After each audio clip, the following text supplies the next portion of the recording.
Hello and welcome back, everybody, to Risen Esports. We're here in the Dominate Division in week number 7 of this lovely tournament. It's Spooky and Dobby here to take you through things. So tonight we've got Relentless Dawn Esports going up against LQD. Now, Dobby, look at the standings on these two teams. Right now, LQD sitting at a 3-3 score. Yep. RDE's looking to try to bring themselves kind of to a tied state with LQD now that they're sitting at a 2-4 game state. Best they can hope for after this is a 3-4. Yeah, anything to just even it up, make sure that the standings are a lot closer so that when they go into this playoff run, that they have the games spare. But just looking into the draft, we see the first bands coming out. Really good, strong pocket picks coming from both teams. The Lavish Quirk Designers got rid of Cassante there in the top lane versus that one trick. And you see Milio on the side of RDE being banned, who's also just a really good pick there in the bot lane. Yeah, so now that we've got these bans out of the way, I was going to ask what you thought the first pick prioritization would be. Appears to be Nautilus for Relentless Dawn Esports, locking that support in very early on. Do you think valuable prio pick that you want to go for? I think that it is not a really good pick, but Stingus is a really good playmaking support here. But just getting rid of the Emilio, you left up the Braum, you left up the Renata, and Lush Quill Designs came up with the Mumu in answer, and that can be flex either jungle or support. But if I'm them, I would want Braum. Mumu and Kaisa locked in out of LQD over there. Could be potentially the duo lane bot, or it could be ADC, the jungler. Do you think that this Amumu has been picked with a role in mind, or do you think there's still some flex potential LQD? Do you think they're just waiting to see what RDE drafts in advance here?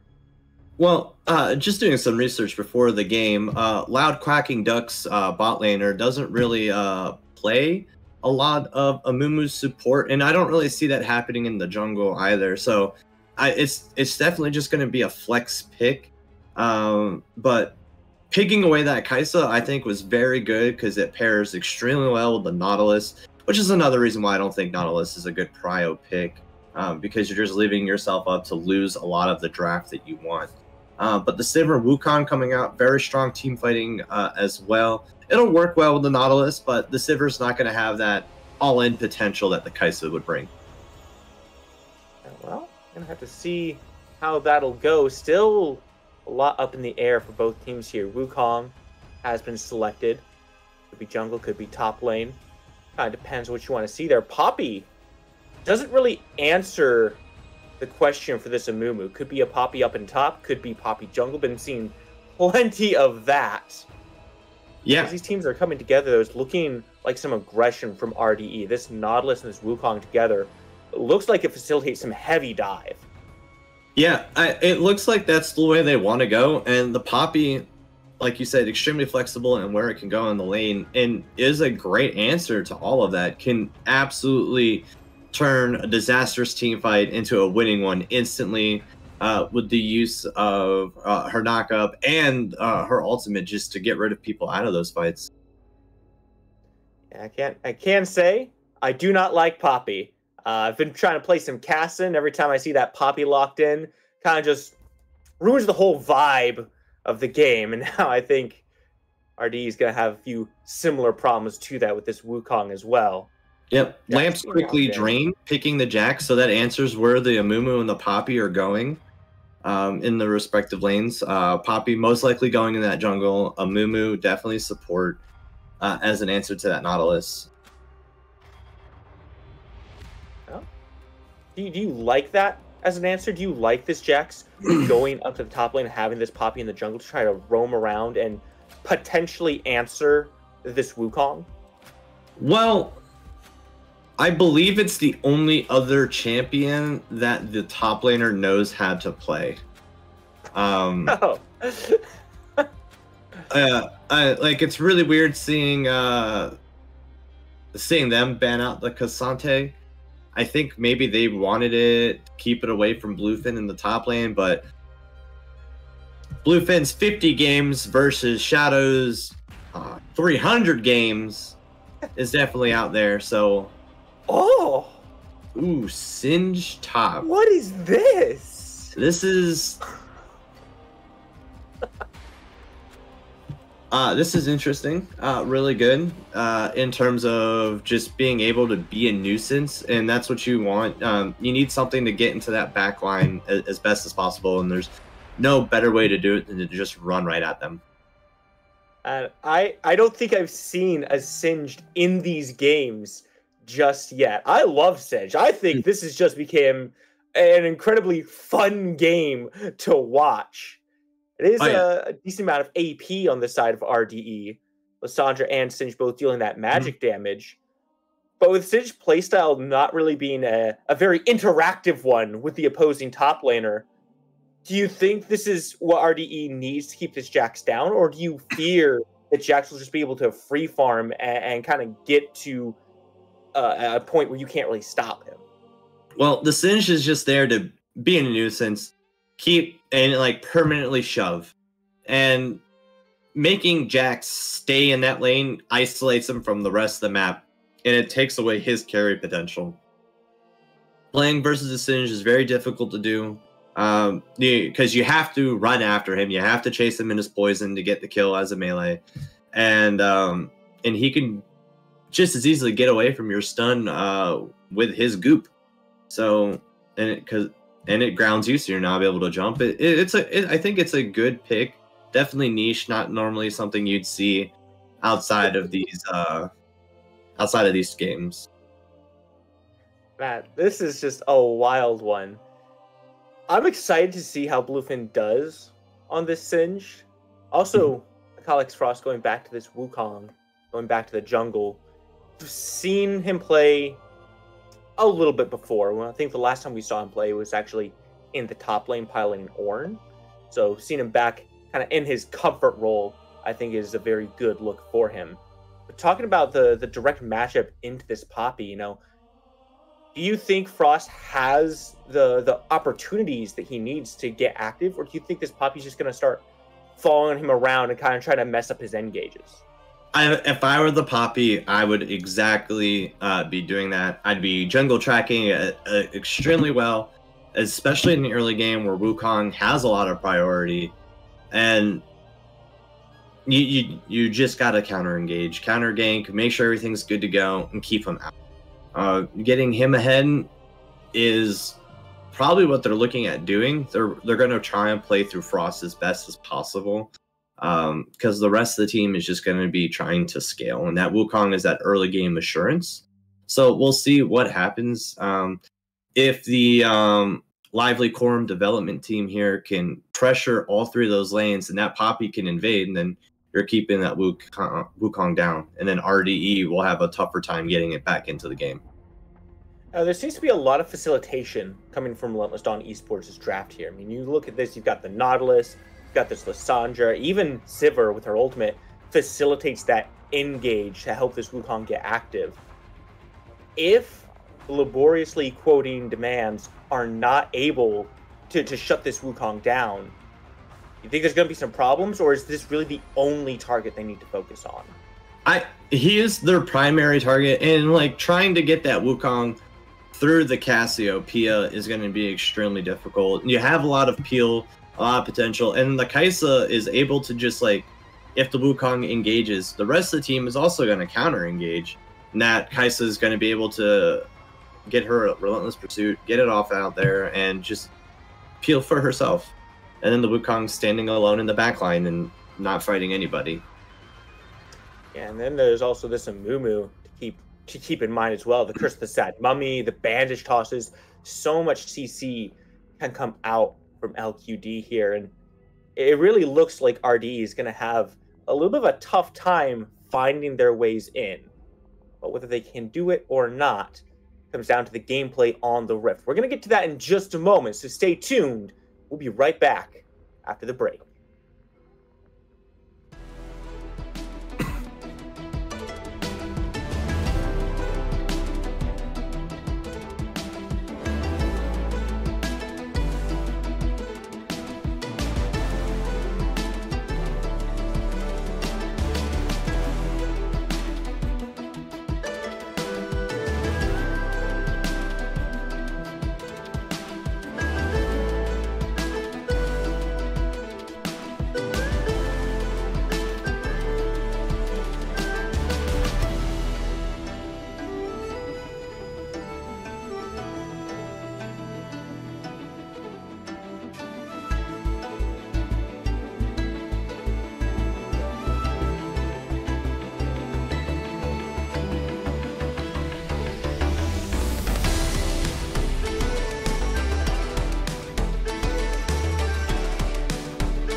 We are back with the boots on the dirt, champs on the rift. Still Spooky and Dobby here to take you through this one. Alright, you're seeing some grouping coming out from Dawn here. LQD more split up across the map, but with Stingus being on this Nautilus, Dobby, are you expecting some more aggressive plays? We might not have to wait for that answer. They're already starting to path. Yeah, they're moving right there. At least trying to get an early summoner out, but Flash for flash. Absolutely worth. You got the Hex Blast on Stingus, making his presence known.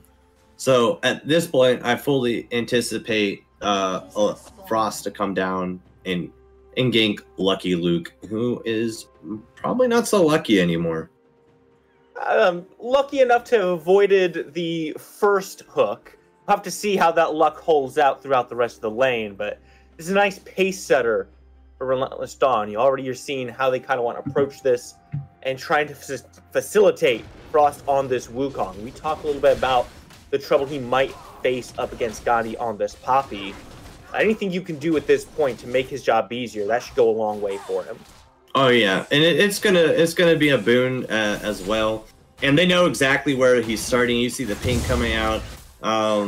The last quiet duckling down there, very, very open. Did not wait to go to lane with the Jax, making it easy to track the jungler.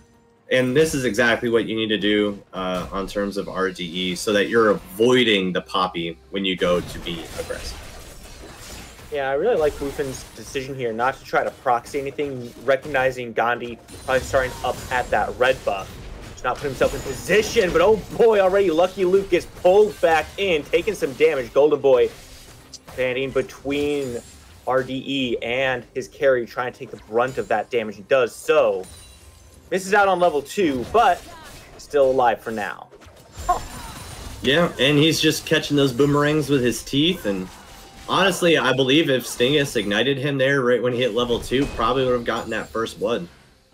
A little bit of a misplay there, but it's fine. They have the priority. They know exactly what they're going to do.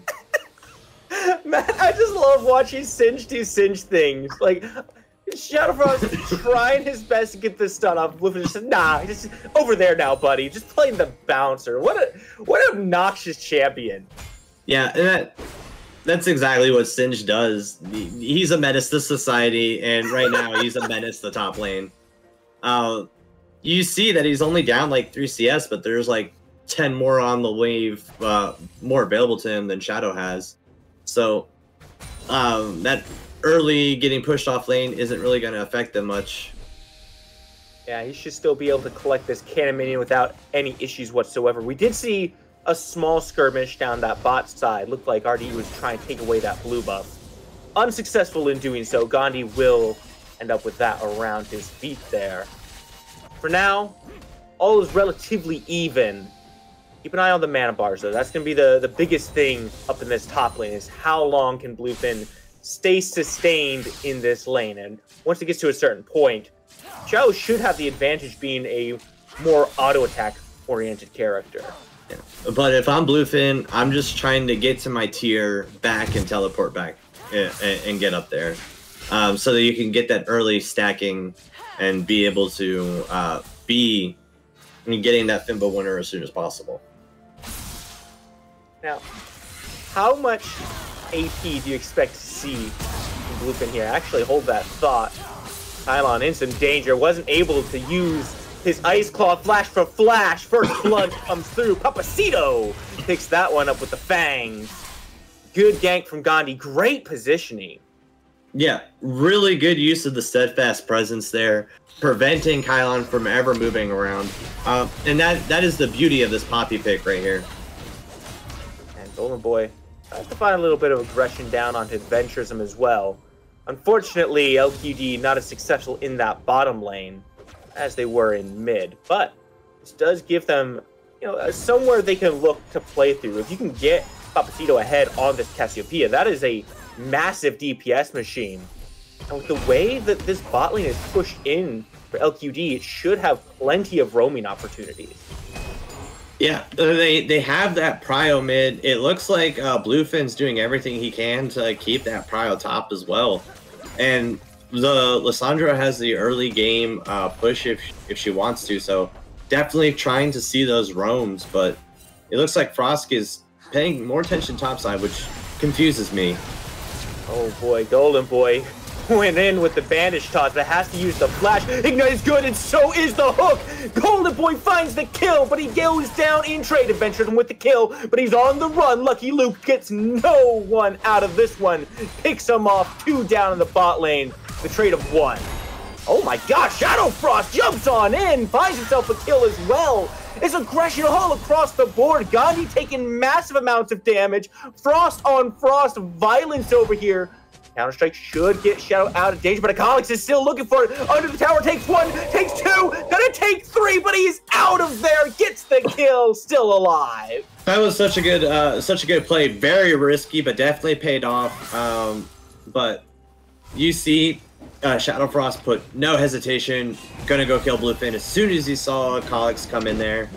And then Kylon able to avoid the Gandhi gank again, but they're just translating all that pressure they put everywhere after the 2v2 bot, the 1v2 top, right into that first dragon, getting that stacking going. And an early Infernal Dragon, not really worth it right now, but the later this game goes on, the better it's going to be. Golden Boy on the path down to catch Stingus potentially. Dual lane for RDE was present, but recognized the collapse potential from LQD, which is a little bit too strong there. Opted not to try to fight over that dragon. Like I said, the early one, not too big a deal. It's not going to be stacking up through the course of the game, so you don't have to worry as much about it.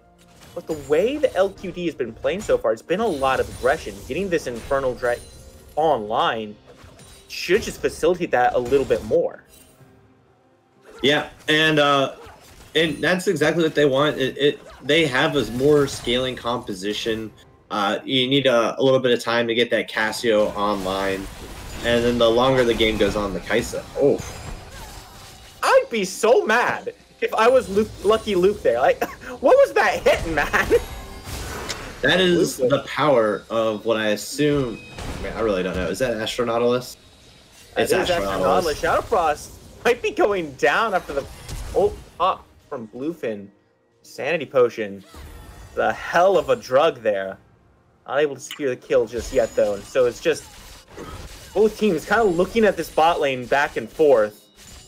Hopefully, it is still LQD with a slight lead. Not quite high enough to feel super confident, but definitely does not match up with how you'd expect from the way that these lanes are pushed. LQD has been playing phenomenally. Yeah, I really want to see them start to get this early dragon, not early dragon, Rift Herald. Like, we're at 8 minutes. I want to see the rotations go up there. You're doing just fine in the other places around the map. Like, go up there, get that Rift Herald. Let's try and open it up a little bit more. I believe the only plates have been taken are bot side as well for the side of RDE. So, just anything to get more gold on the map. Yeah, and those plates are keeping this gold lead closer to the 1,000 to 1,500 instead of the 2,000 mark that it was starting to push towards. But I have to wonder, Dobby, you know, the way that both the bot side and the top side are pushed up towards the enemy tower, it doesn't allow Frost to really look for any good ganks right now. Do you think they're kind of stemming their ability to get aggressive themselves?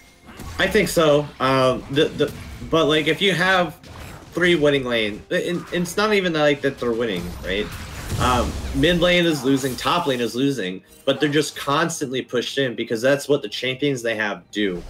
If I were them, I would definitely let like the top side push into you as much as possible, or you need to just proxy and ignore the rest of the game.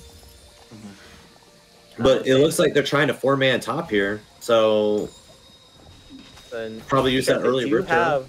Herald available to them. The Sandy Potion is popped. Has the extra sustain. Shadow Frost goes right on in, but Stingus is here to answer it. Quickly finds out that he jumped into more than he bargained for. Gandhi also in the area, but not likely to be able to stop a whole lot. Pops the Steadfast Presence. Herald is down at this point. It looks like that tower will still stand. 4 men to the top side. And all they get out of it is a single kill. Yeah, they got the kill and they got 2 plates. So you're looking at about you're a good gold influx right there, about 700 gold coming in. But the Poppy was able to reach up there, prevent the tower from going down completely. And then in the bot side, LQD immediately put pressure onto Sivir and got them off of her lane, putting pressure in there, got that early, getting that vision down so they can see any gank. But oh boy, well, Shadow has now been ganked once again, flashes over the wall, shaped it to the blast cone, but he gets followed by Frost. Sun is good. Wasn't able to secure the kill just yet. Meanwhile, Kylon in the mid lane has a lot of aggression, stunned into the wall, cannot get to the ice ball, but a good frozen tomb keeps him alive for now. Root does come through, throws into the tower, but Papacito doesn't take a tower shot because the minions are there. Now still Bluefin and Frost trying to find this aggression. Dash comes in, but there's no ultimate for Frost available. Shadow's still alive, and Papacito finds the monkey, puts him down. The snake will eat that one whole. Adventures him on the way, pops the ultimate. Shadow Frost jumps in, stuns 2, and it's Bluefin on the run, but Adventures does find Papacito. In the meantime, now goes down as he's surrounded by LQD. Stingus to the tower, finds the hook, gets himself out of dodge. Now still alive, Stingus does get Shadow as well. And just in time for the dragon to spawn up too, but Gandhi, you're real low, and you got a healthy team coming right at you. Yeah, this is a dangerous play, especially since there's no TPs on the small Papacito. Drops it, hits 2, but oh my goodness, Lucky Luke is getting bounced around like he's in the house. Dangerously low, does finally fall to the basic from Kylon. Now it's Gandhi and Golden Boy. They both get crunt down, double kill. That is the passive at work. Papacito now has to run, but how fast can you run with no legs? Bluefin is right here. Stingus up top, and it's a shutdown. Papacito falls, and this dragon should go the way of RDE. Yep, that extremely greedy play there. You were ahead, you had the good thing, just back and come in, prepare for that team fight. You had gold to spend. Just waiting there and giving it away for free, not good. LDQ's lead is now gone. It's now on the side of Relentless Dawn, and they're going to push with it as best as possible. Yeah, they took the lead before the dragon went down. Now that it has fallen, it's about 1,000 in favor of RDE. But remember, this is the same lead that LQD had. It's not an insurmountable lead. It can be fought into. And with the way Shadow is pushing, taking plating, is likely to get this tower up top as well. Likely to be looking at a pretty even game state for the next little bit here. You can see it's only about 100 gold in favor of RDE right now. Not even. It's actually back in favor of LQD. So this game, far from over. Yeah, he got a lot of plates there. Just definitely diminished that gold lead that RDE had. And Shadow, he is the bright light on the side of LQD. So we'll see what he can do with that lead he's garnered. But it looks like LQD is setting up for their own dive bot side. Yeah, unfortunately, Frost is the one being targeted out here. Does find the double knockup, trying to find the blast cone, does get himself out of danger. Be able to survive for now, but what a massive grouping from LQD. I want to talk to you a little bit here about the builds that we're looking at. Might have to get back to Adventures. I mean, you know that's 3 people there. Good spell shield, but it doesn't avoid the curse of the Sad Mummy. Now has to burn the flash, and he gets followed by the bandage toss. Comes the depth charge and a hook just to get Golden Boy off of Adventurism. It does succeed. ADC is still alive for right now. There's still 3 around Stingus here. Not a lot he could do about this. This wave doesn't get proxied. Likely to see this tower pushed in as well. Yeah, and they're calling down Papacito here to try and get that kill onto Stingus. I don't think they'll find too much. Should be able to put a good amount of damage in. He's got mobility. Oh, no, Gandhi does find the dash. Looking for him, does find the kill. But now Gandhi taking a good bit of damage. Venturism, you better think twice before you walk into 3 here. Burns half the health. And good gracious, are you still going for this? That's insane. Papacito just goes ahead and picks up another free one. Has the Dark Seal online. 3 stacks now. Fully stacked here. I mean, What was that? Well, that was, I don't know, tunnel vision. He saw the really low health Poppy, and he's like, I think I can. And no, you couldn't. Like, maybe if he had spell shielded the noxious poison, the Q, rather than one of the venom and fangs, that would have gotten a little bit further, But Kylon making use of this time. Yes, they didn't get that first turret, but immediately answering with the one, opening up that mid lane, and Akalix up there getting that second Rift Herald. Like, a lot of objectives going down right now. Gold's influxing, and let's see where they pop that Rift. Yeah, and while we get to that, take a quick hop back. Okay, I guess not. Shadowfrost just being attacked, and there's a 3-man rotation. They are going to call it off. So you talked about the tier you should expect to see on Bluefin. Opts instead to go for Rylai's Mercury Treads. No tier at all. Gonna come back in a moment. Shadowfrost engaging onto 2, and here comes the rest of the squad. Stingus is the one who gets the kill, but the Curse of Sad Mummy locks and ventures him in place. Frost is here trying to follow up. He does good damage, puts a couple of them down, and now the fight is all in Papacito's hands. Can he turn this around? Because Gandhi is dangerously low, still hanging on by the skin of his teeth. The Q doesn't connect. He's still alive. He gets to go out. But what a turnaround from the Wukong. You think Bluefin noticed he didn't have his poison on that entire team fight? I'm guessing not. Yeah, that's a real shame. Could have definitely kept majority of his team left alive at that. Brewing that insanity poison, preventing all that lifesteal that were happening. But he just got real excited to be in the fight, forgot to press Q. A little bit of a shame, but... We spend so much of the game not having to press it. But that time you do, sometimes it slips past you. That's fair. The Rylas would have been really good there if he was able to proc it at all. Just being able to slow that speed, definitely useful. It looks like he didn't opt for that early mana because maybe he didn't have any issues using it, and definitely correlates when you don't press the button to use your mana. Well, hopefully, he'll make that adjustment in the future fights. I can't imagine see the same mistake happen twice here. Bluefin actually getting ready now, presses it in advance to leave the trail down. Yep, he's ready now. We're starting to look at this Cloud Drake, though. Starting to get ready. Grouping from both teams. It is RDE who starts this one up. They've got firm potential on their side here. Stingus playing bouncer duty along with Kylon. It should be hard for them to get into. Bluefin does drop the goop. It is a big stun out from Papacito. Hits 3 of them. Kylon has to go into the frozen tomb, trying to heal himself up, but Bluefin has spread some damage around. Shutdown is good, but the damage keeps on going. Shadow trying to avoid the counter-strike to get him a little ways, but not far enough. Papacito just on a double kill killing spree right now, tearing apart the life bars of RDE. And still alive. If you're looking to try to do something here, Sandy Potion not available, he's gonna call it off. Yeah.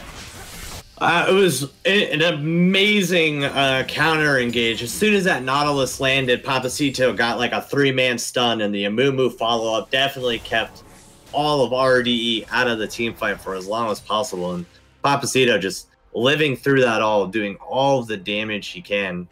Machine Gun Casio for sure out there. Man, this is just looking so difficult for RDE to fight into, right? I mean, it's still an even game. Don't make any mistake here. Gold lead, negligible. Kills, 16 to 17 on the board right now. But the amount of counter engage and CC that LQD has, how does RDE make the adaptation to fight into that?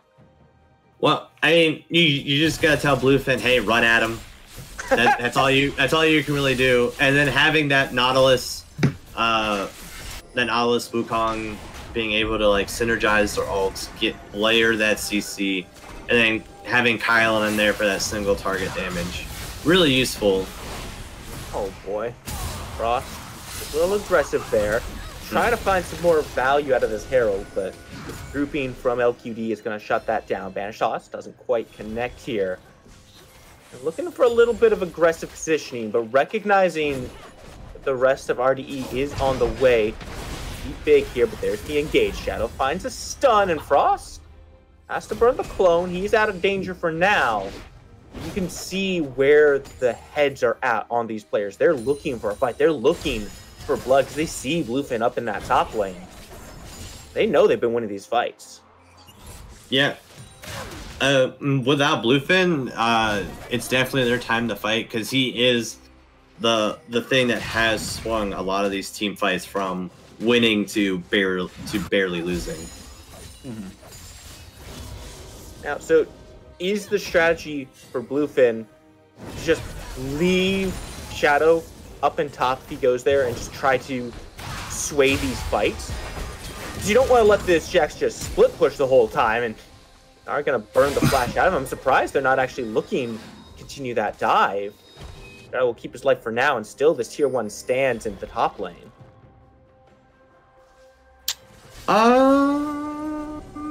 Yeah, and like Bluefin's the other one doing really well. Oh my. I guess taking some damage. This is a 3-on-2 fight. Depth charge though, it hits 2. Gandhi putting out a lot of damage onto Stingus. Stingus very low, but where's the damage? Venturism is focusing on Lucky Luke. It is a shutdown, and here comes Bluefin, the draft master, looking to sprint down this team. Frost now in the fight as well, gets the kill onto Gandhi. Frost in the area, gets stunned down in the frozen tomb. Bluefin tosses him away and locks him down. Shadow Frost goes down. It's a double kill for this Wukong. Very low is Bluefin. He's gonna have to reset. So it doesn't look like we'll get too much. Maybe a mid tower, but options just steal the farm.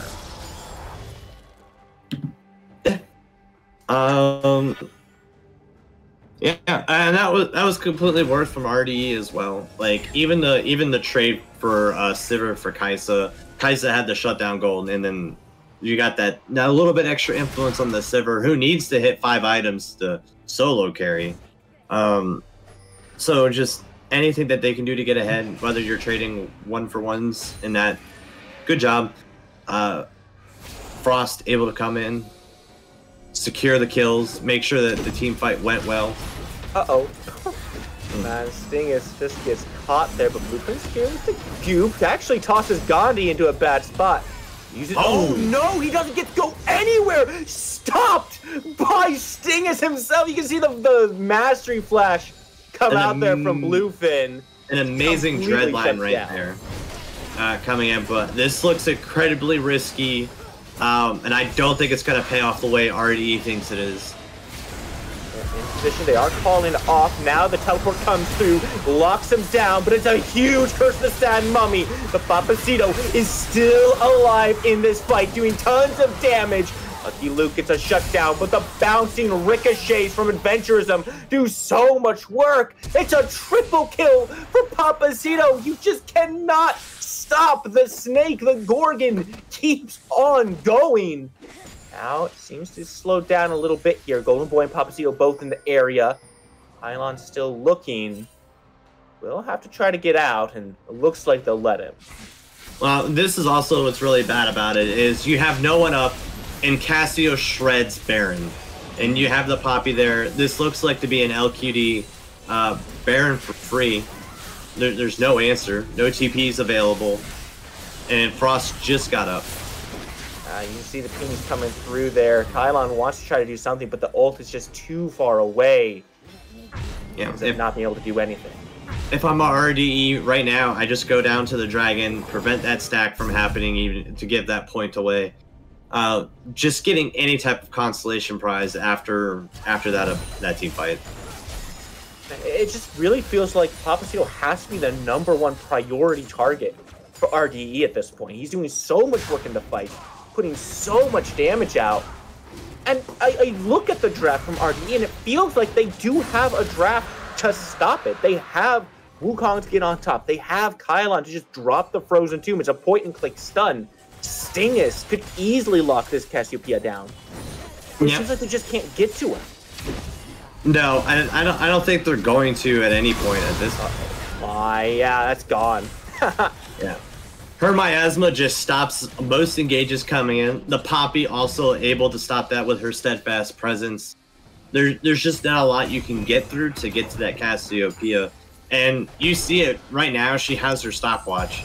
So even if they do get onto her, she's gonna buy enough time to allow Lucky Luke to do the damage he needs to do. And to push down this mid lane with the Baron buff. The 4-1 split across the map with Shadow up in top. Stingus and Kylon here with Frost the jungler.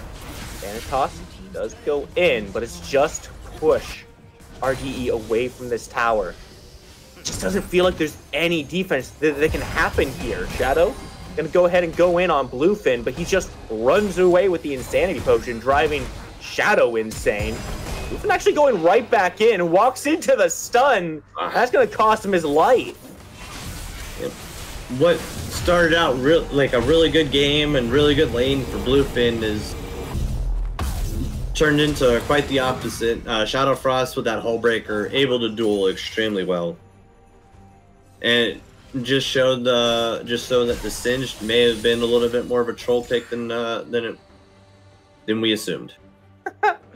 Talk to me a little bit about this Even Shroud on Bluefin here, because I've seen a few different mythics on Singed. I've seen Leandri's, I've seen Rod of Ages, I've seen Jack shows. Even Shroud, a little bit of a newer one for me.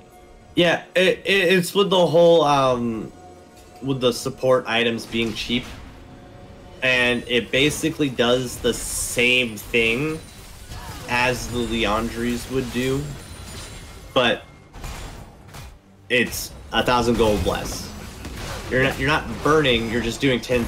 You're not burning 2% HP. You're doing 10% more damage, and with the Rylas able to like constantly like slow them down and do more, you're equating about the same amount. And that's the same thing like the Poppy has the Emon Shroud too. It's all, ooh. What a read. That was so good from Shadow. Well, it's gonna hop into a fight in the bot side, but you cannot keep getting 3-man stunned by Papacito like this. The stopwatch keeps him alive. Kylon gonna try to do the same, but I don't think you're gonna have the same. He does have the same results. Look at that. Kylon gets to walk out of there, but man, you gotta avoid those stuns. Just turn away from the Cassiopeia. Just turn away. Yeah, and you're telegraphing it too, because you see it happening all the time. Man, this feels so bad for Shadow. Yeah, it sucks to be Shadow, but really good for RDE. You stop them, you don't give up that inhibitor, and you got some shutdown gold onto your Sivir. And just putting her a little bit closer. We're finally seeing her with the with some heal cut, which is a little bit more necessary than the Thornmail. I think the Thornmail is extremely bad here. No one is actually auto-attacking you, and I don't think you're getting any value out of that item. But Sivir with that Executioner's Calling, you're going to see way more. I think even if she doesn't upgrade it, right? I think if the Sivir doesn't upgrade that item for the rest of the game, we'll still have more heal cut done than that Thornmail. Oh, take a look at things here. Well, the person you want to stop the heal cutting on is Papacito. She doesn't auto attack you. Right. And if she does, she did something wrong. So it just doesn't feel that good. And there's not any other good options as a tank, right? Right. But I would have opted for Knight's Vow. Keep that Sivir up alive longer so that she can do the damage. Or just like anything. Anything other than Thornmail would have been good. Thornmail triggers off of an attack now, right? Like just any attack, right? Yeah, but like, but it's an attack, but like Sivir's Q counts as an attack. Oh boy, and well, Sivir's Q will not be coming into play as she is very much dead right now. And that should open up pretty much his entire mid lane for LQD to just walk straight down. CRDE still on the recalls right now. Inhibitor, he's going to be free. It's a matter of can they keep the Nexus turrets alive. Top side also going to be paying the price for Adventurism getting caught out here. Yeah. The minions pouring in. 5 strong from LQD. Looking at a Nexus siege at this point. Papacito Go ahead and just lay down the poison. They're gonna look ahead and regroup. Hang on, flash comes down from Papacito. Curse the Sad Mummy, keeps one down, and Kylon no longer in this. Look how quickly Stingus is melting. Is he a tank or is he a squishy? It doesn't matter. Either way, he is dead. And so is the rest of RDE. Only Bluefin and Adventurism are alive at this point. LQD is backing off. They're pulling back, possibly looking at the next Baron here, rather than trying to end. Yeah, if Baron is the safe play, you have the Cassiopeia, you can tread right through it. The Kaisa also very good at taking hurts. But between Bluefin and Adventurism, they're not going to be able to get that with both of their tanks down. But like just going back to it earlier, like the Sivir physical damage attack will reduce health, but the Noxious Gas or the Twin Fang from Cassiopeia do not count as attacks or abilities. So no matter how many times you hit Nautilus with that, you're never gonna proc Grievous Wounds on yourself. There's another dragon now going the way of LQD. 3 to their name, 2 Cloud Drakes. Lots of movement now for their side, and honestly, that feels really impactful for them, as it just allows them to engage a lot easier at this point. When you're on the defensive like RDE is right now, like how do you even start looking at trying to make a comeback? You just gotta hope they get overly aggressive. They don't, like, they're splitting, and it allows you to get a pick. Like right now, exactly. Jax is caught out, free kill, and then you immediately rotate bot, defend that tower, and now it's a 4v5. And as long as you're able to dodge that petrifying gaze, you're gonna do work. It's been a big ask so far, and as long as it took Shadow to die there, this tower may not last very long here. Nylon not able to get in, gets grounded. Now Frost all the way in the backline by himself.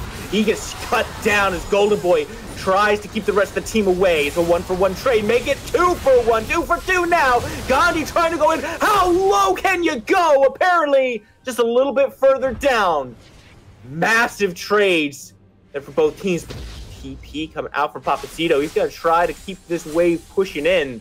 May still end up with a tower going down here. Yeah, I think Papacito is... Oh my god! Oh, that is a ton of damage. Oh, Stingus, I don't think he can actually stop Papacito. He might just end this game all on his own. The TP to the minions. It's going to end this game. A TP also coming through from Shadow. He's not even needed. Papacito's here. Papacito's got the minions. Game number 1 with the wave LQD. Oh yeah, it was a really good game. A lot of fun watching the Sin dude cinch things, but Cassiopeia, Papacito just doing everything in his power to make that game unplayable and unwinnable for RDE. 41,000 damage from Papacito. That's crazy. Like, how does that happen? Like, how does that happen with the draft that RDE has? Well, they just never got back to him, and the only time they did, she had a stopwatch. It's just impossible to catch her, and they weren't respecting the petrifying gaze. And then as soon as she landed that, Golden Boy had the curse of the sad money, and it was just lockdown after lockdown, and it kept RDE down the entire game. But if I'm looking at the draft for an RDE, I'm probably not going to be worried so much about the Gnar, but I'm probably going to want to focus a little bit more bans towards Papacito, since he was the solo carry there. Yeah, get this Cassiopeia out of my game. I don't want any more snakes in my boot. Just dump them out, throw them in the well, and be done with it. We're going to see how RDE adapts to this new information in just a little bit here. Before we get to game number 2, have a short break. Be right back.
I am the light bringer. Now listen, fellow warriors, I ask you, should my campaign come to an end? There's way more to avenge. Whoa! 50 million souls. Welcome back, everybody, to game number 2, Relentless Dawn Esports against LQD, whose abbreviation is yet to be determined. Still Spooky and Dobby here to take you through this one. Dobby, we just saw LQD take an early lead in this set. They're up 1-0.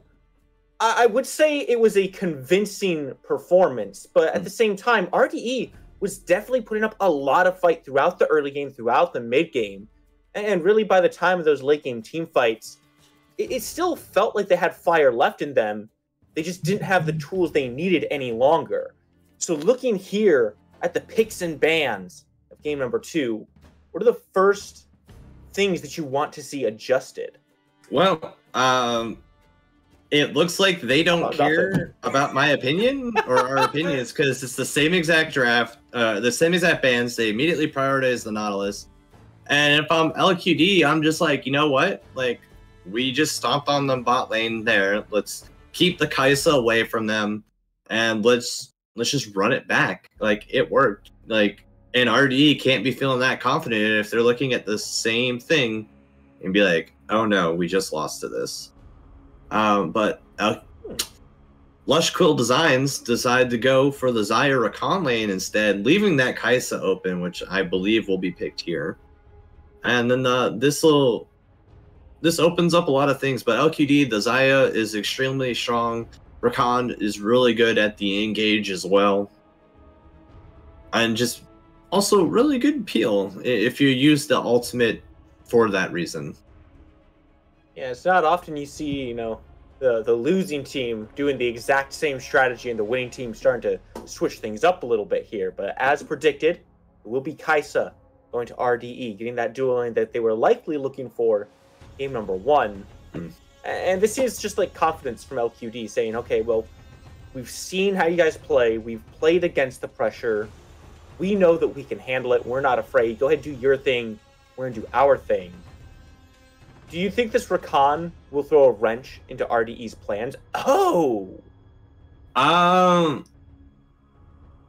I think the Rakan was going to have some problems, but trying to get over that miasma might stall it there. If Kylon is able to time that correctly, but it looks like they don't want to play against it, and they are trying to set themselves up for success here, which is also really good.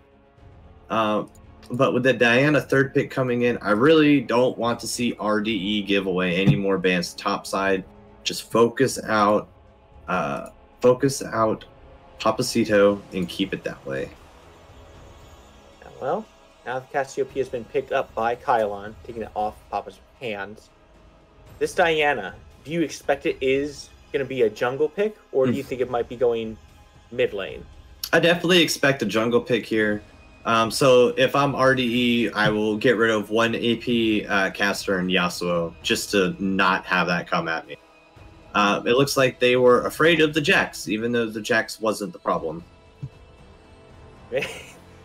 There were a few things going on in that game. I think Papacito on this cast was certainly the biggest issue of them. Yeah.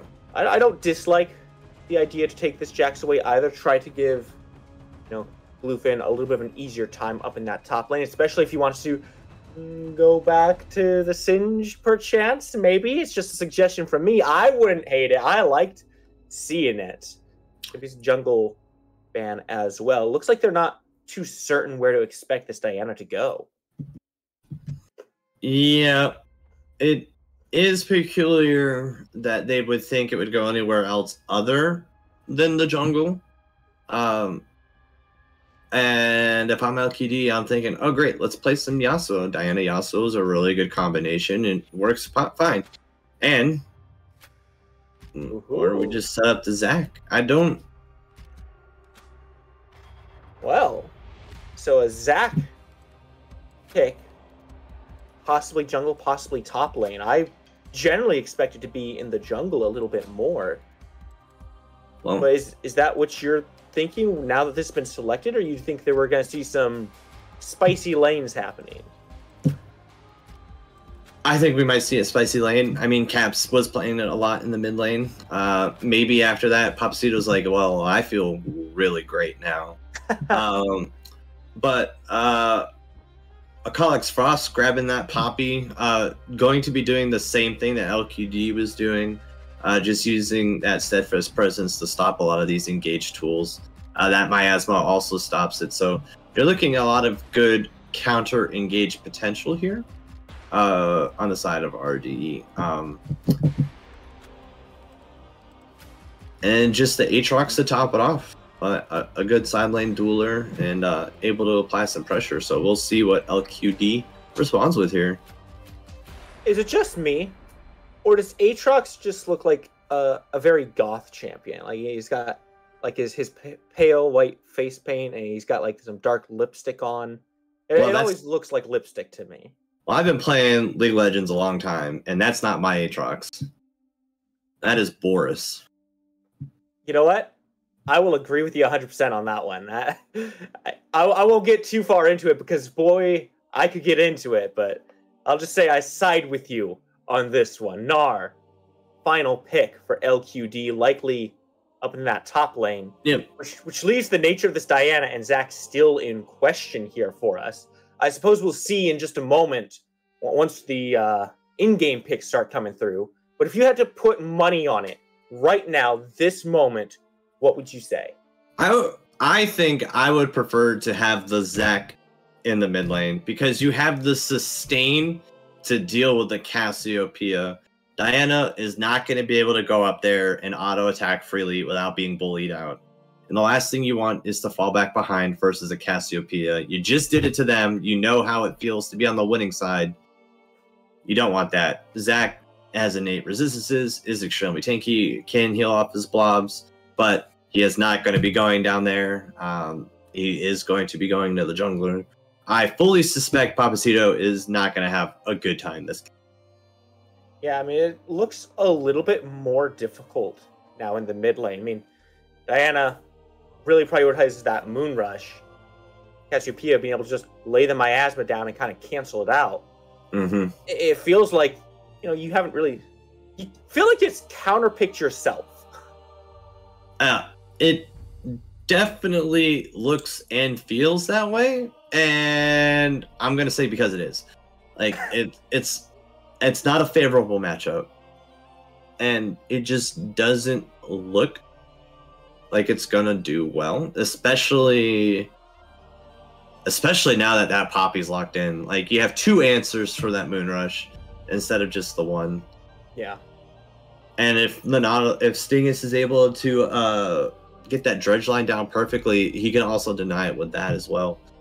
But that's what Nautilus should be doing every time he sees Rakan engage. Just immediately dredge line him, stop him, right in his tracks, so that your Kaisa is free to do what she can do without being CC'd.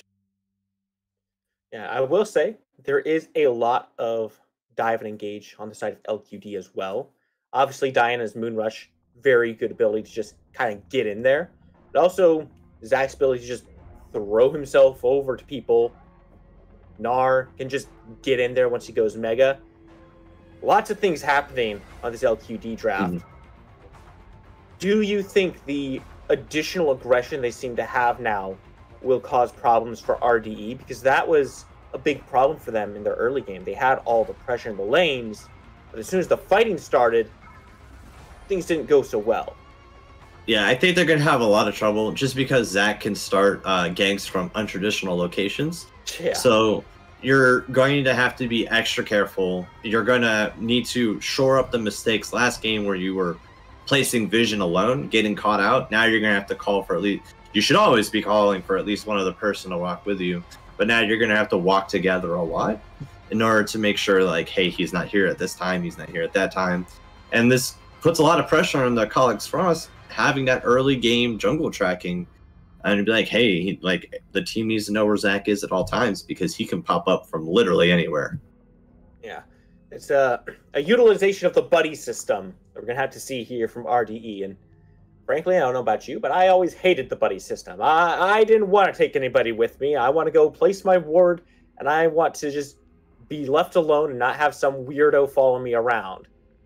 We're not going to talk about my KD ratios in those games, but one thing will lead to another. We'll see how they decide to implement things here in just a moment.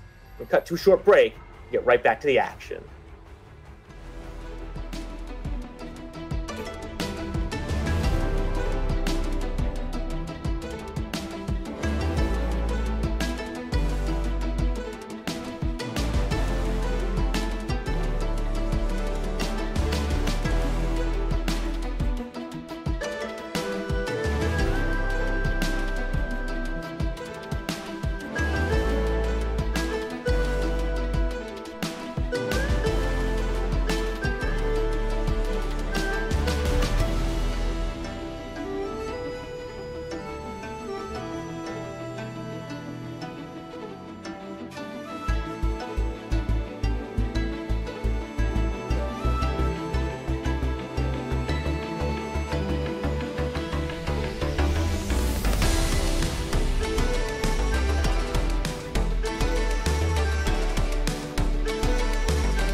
Alright, well, we're back on the Rift once again. Last time we were here, we saw RDE take everyone to the bot side of the map. This time around, looks like we're opting for the top side of the map. Still spooky, still Dobby to watch this action unfold. And it looks like we're on a collision course for Shadow Frost, but at least one has been seen. The dredge line misses! It's all for naught, Alyss, it would seem, but they're still on the chase. Gandhi is here. This is a very far chase, maybe just looking to push them away from the red buff, but I can't imagine they'll be looking for too much more. Oh, they do get a dredge line. Gandhi spends some time just spam laughing. That's a very small Zac now. Yeah, that's a pretty big mistake, too. It's going to slow down his clearing speed. Like, he's not going to be able to start it anytime soon without a massive leash. having to burn those pots early, it seems like such a shame. I think it might be just looking for a blue buff invade as a result of this. You see bot lane already up and over there. LQD, they go to their lane, so they're not gonna really recognize too much there. They will notice, you know, RDE coming from above them here. Yeah, that blue buff is gone. I think if I'm RDE, I'm gonna look at an immediate engage here bot. Like that Poppy's coming down really strong. It's on the way. Dredge line connects. Great dredge line. Golden Boy. Dash is good, but the ignite is there. Heal comes through, but it's not enough. First blood goes the way of Stingus. And he's starting this game off nice and strong. It's a beautiful fade away flash auto there from Adventurism to secure that kill, burn out that heal. Really good. You traded that summoner, however, you got a lot more priority here in the bot lane now, and this is what RDE needs to stay ahead in this game. Behind Xayah isn't going to do a lot. And right now, Golden Boy has no flash, so it's a little bit more vulnerable here. And it's worth noting, does not have the Hex Flash available either, so definitely going to have to be careful with the positioning. Stingus likely to look for a little bit more here. Meanwhile, on the top side, Gandhi does steal away the blue buff in return. Blue buff trade for both junglers there. That's what happens when you spend so much time on the bot side. On this mid, though, Kylon may be in danger. Gandhi in the area with double buffs, prepping for a gank. There he goes, going on in. Burns the flash out from Kylon. He's taking a good amount of damage. He'll be fine. Yep, able to pressure him right out of the lane. You're trading the flash, not the greatest thing in the world, but Gandhi doesn't seem too perturbed by his loss of momentum. I mean, he's just gonna keep on farming, keep on doing his Zac things. He's still got passive. Like, what are the jungle camps gonna do? Execute all of his blobs? Surely not, right? Well, that would be glorious. Oh boy. Engaging in on Adventurism. Here comes Frost as well. Stingus from the back. Does catch out Lucky Luke. Got nowhere to go. No mana. Adventurism taking a bunch of damage, but the rockets come through and they blast Lucky Luke. Not so lucky now. RDE starting off strong. Yep, already definitely rotating 1,000 gold at 4 minutes. It's a great lead. But it looks like LQD is definitely trying to get an answer back here on the flashless mid lane. They got 3 here. Zac catches Kylon, and there's nowhere to go. This is a dead snake. Papacito picks that one up. And if there's one person who didn't want to have that kill, if you're RDE, it's Papacito. Yep, Papacito wants a pair of snakeskin boots and definitely made it there. And we'll see how Papacito is able to like keep this lead now that they have it against this Cassiopeia. You can see that the comfortability on the champion isn't really there for Kion. So just hopefully that plays out in your favor and just keep him behind as much as possible. But you see that tier, he's going to start that stacking, but Papacito going for that straight damage. And with that door and shield, definitely is able to sustain a little bit better. Yeah. Yeah, it looks like they heard that someone poisoned the watering hole. They went after the culprit pretty quick there. Still not the end of the world for Kylon. He's only a couple CS down at this point. Still not too shabby. He's going to have to be very careful about the all-ins coming out from Papacito there. He's almost level 6. Once he gets that knock up, that pull online, and Kylon is not going to have a lot to say to stop that. Yeah, if Kylon can get that perfect ult, just like Papacito was doing last game, you're going to deny that engage entirely. You'll have to see how that lane does play out, but looking across the board, a little bit of a zoom out here. RDE, a little bit ahead right now, about 1,000 gold. Still staying strong on that. LQD hasn't allowed that to grow much further. They have to be very careful. Stingus bot lane has been a big proponent for the lead that RDE has so far. It doesn't really feel like they respect him too much. It looks like Bluefin trying to solo kill. think it'll be a little bit hard-pressed to find that kill, but meanwhile, we're here in bot lane. Gandhi gets caught. Petrified Engage does catch him. Not gonna find the W from Adventurism, but these blobs are left to the wolves. Rather, it's Snake at this point. Kylon finds that kill. Yep, That's exactly what you're looking for. Yeah, and if you blinked, you missed it. Achilles Ross had a really good stand fast present, completely denied Papacito's engage. So there was no follow-up there to help Gandhi. And they're just translating that into the first dragon here at 7 minutes. It's a nice change of pace for RDE. They struggled in game 1. They ended up losing some early game objectives. Here in game 2, they're looking a lot stronger in this early game. And they're actually utilizing their pressure a little bit more effectively. They're not just pushing in and then getting rotated on or engaged upon. They're finding the fights themselves. And Gandhi has to do a little bit of fighting for his blue buff there as well. Frost was taking a little peek at that one. Yeah, the push was broken bot side, so it allowed Golden Boy to move, and they got a little hesitant there about what to do. But Kylon not being 6 yet is a little rough, so needs to go back in that jungle, get that 6, so that you can just start controlling the objectives a little bit more, especially now that Rift Herald's spawning. Yeah, that's one thing we haven't really talked a whole lot about in either game, really, is how well this Poppy can just control fights around these objectives, just taking out key members if they need to. If someone on LQD does get terrifyingly ahead, Frost can just say, okay, back to your base you go. I'll see you in like 30 seconds here. Yeah, and it's not just the use of the ability. It's the fact that she can use the Keeper's Verdict as a deterrent. Because if you don't utilize it after you start spinning it up, it goes on a short cooldown. You can just start spinning it up like 15 seconds later again, constantly applying this pressure. The not knowing is actually worse than seeing it coming out. Yeah. And see how they decide to use that around these objectives. Frost currently on the blue buff, smites that, maybe looking to collapse on Gandhi here. Papacito also in the area. Verdict comes out and steadfast presence, I'm sorry.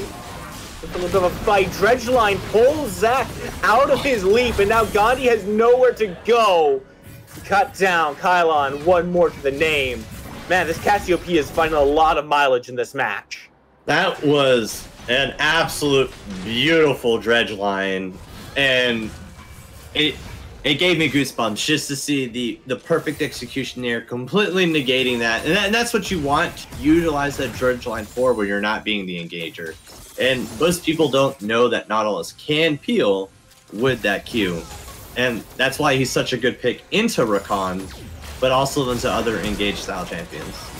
Well, now it looks like Adventurism has a little bit of trouble here. Gets caught out, but dashes Killer Instinct all the way to Rakan.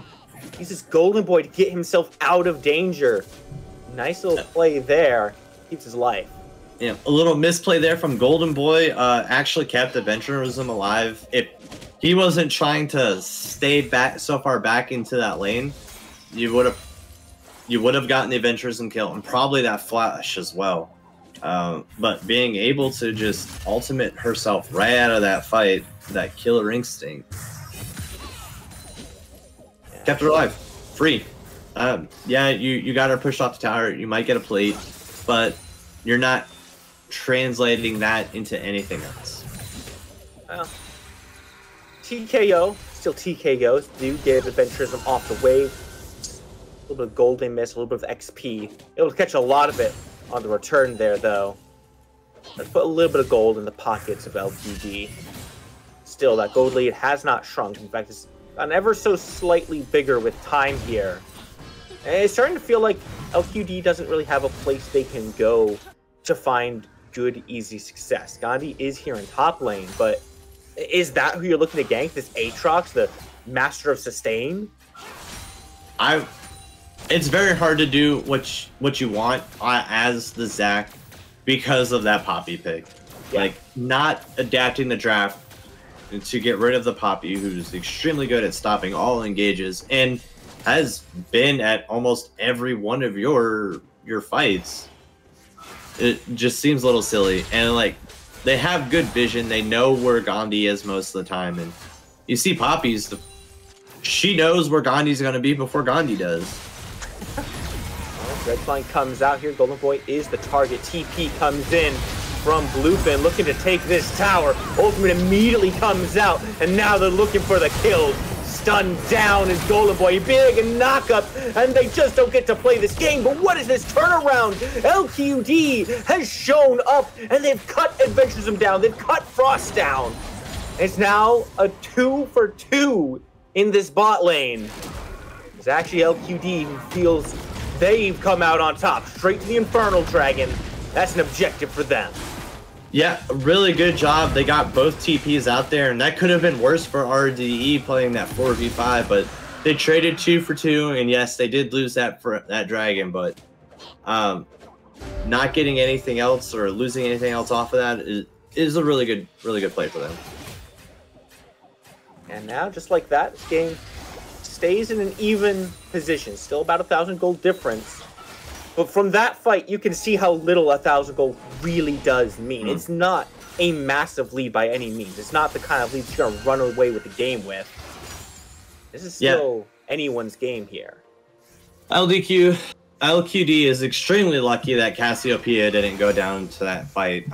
If she were there, it would have been a completely different thing. Stunning them up. You see a lot of engage being stopped. Gandhi was stopped by another steadfast presence in that fight as well. It's just extremely hard for them to do anything, but they were able to capitalize on that very well.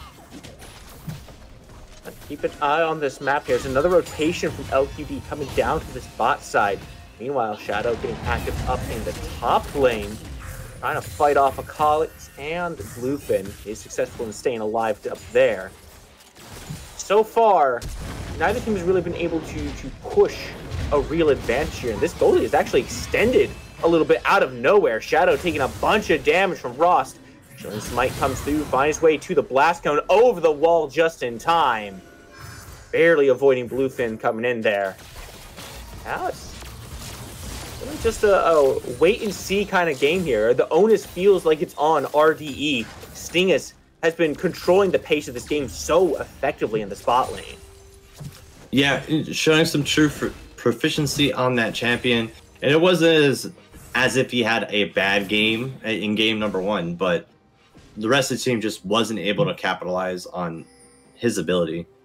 But we're sitting at 2.5k gold now. We have the second Rift Herald spawning in the next minute.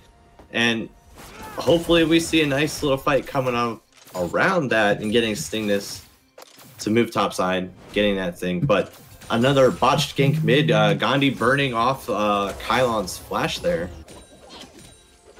Yeah, that's a big one too. I mean, this Cassiopeia is immobile as all get out. Oh boy, knockup cuts Shadow Frost short on that leaf. May not have anywhere to go. Meganar does start to come through, a little bit more health.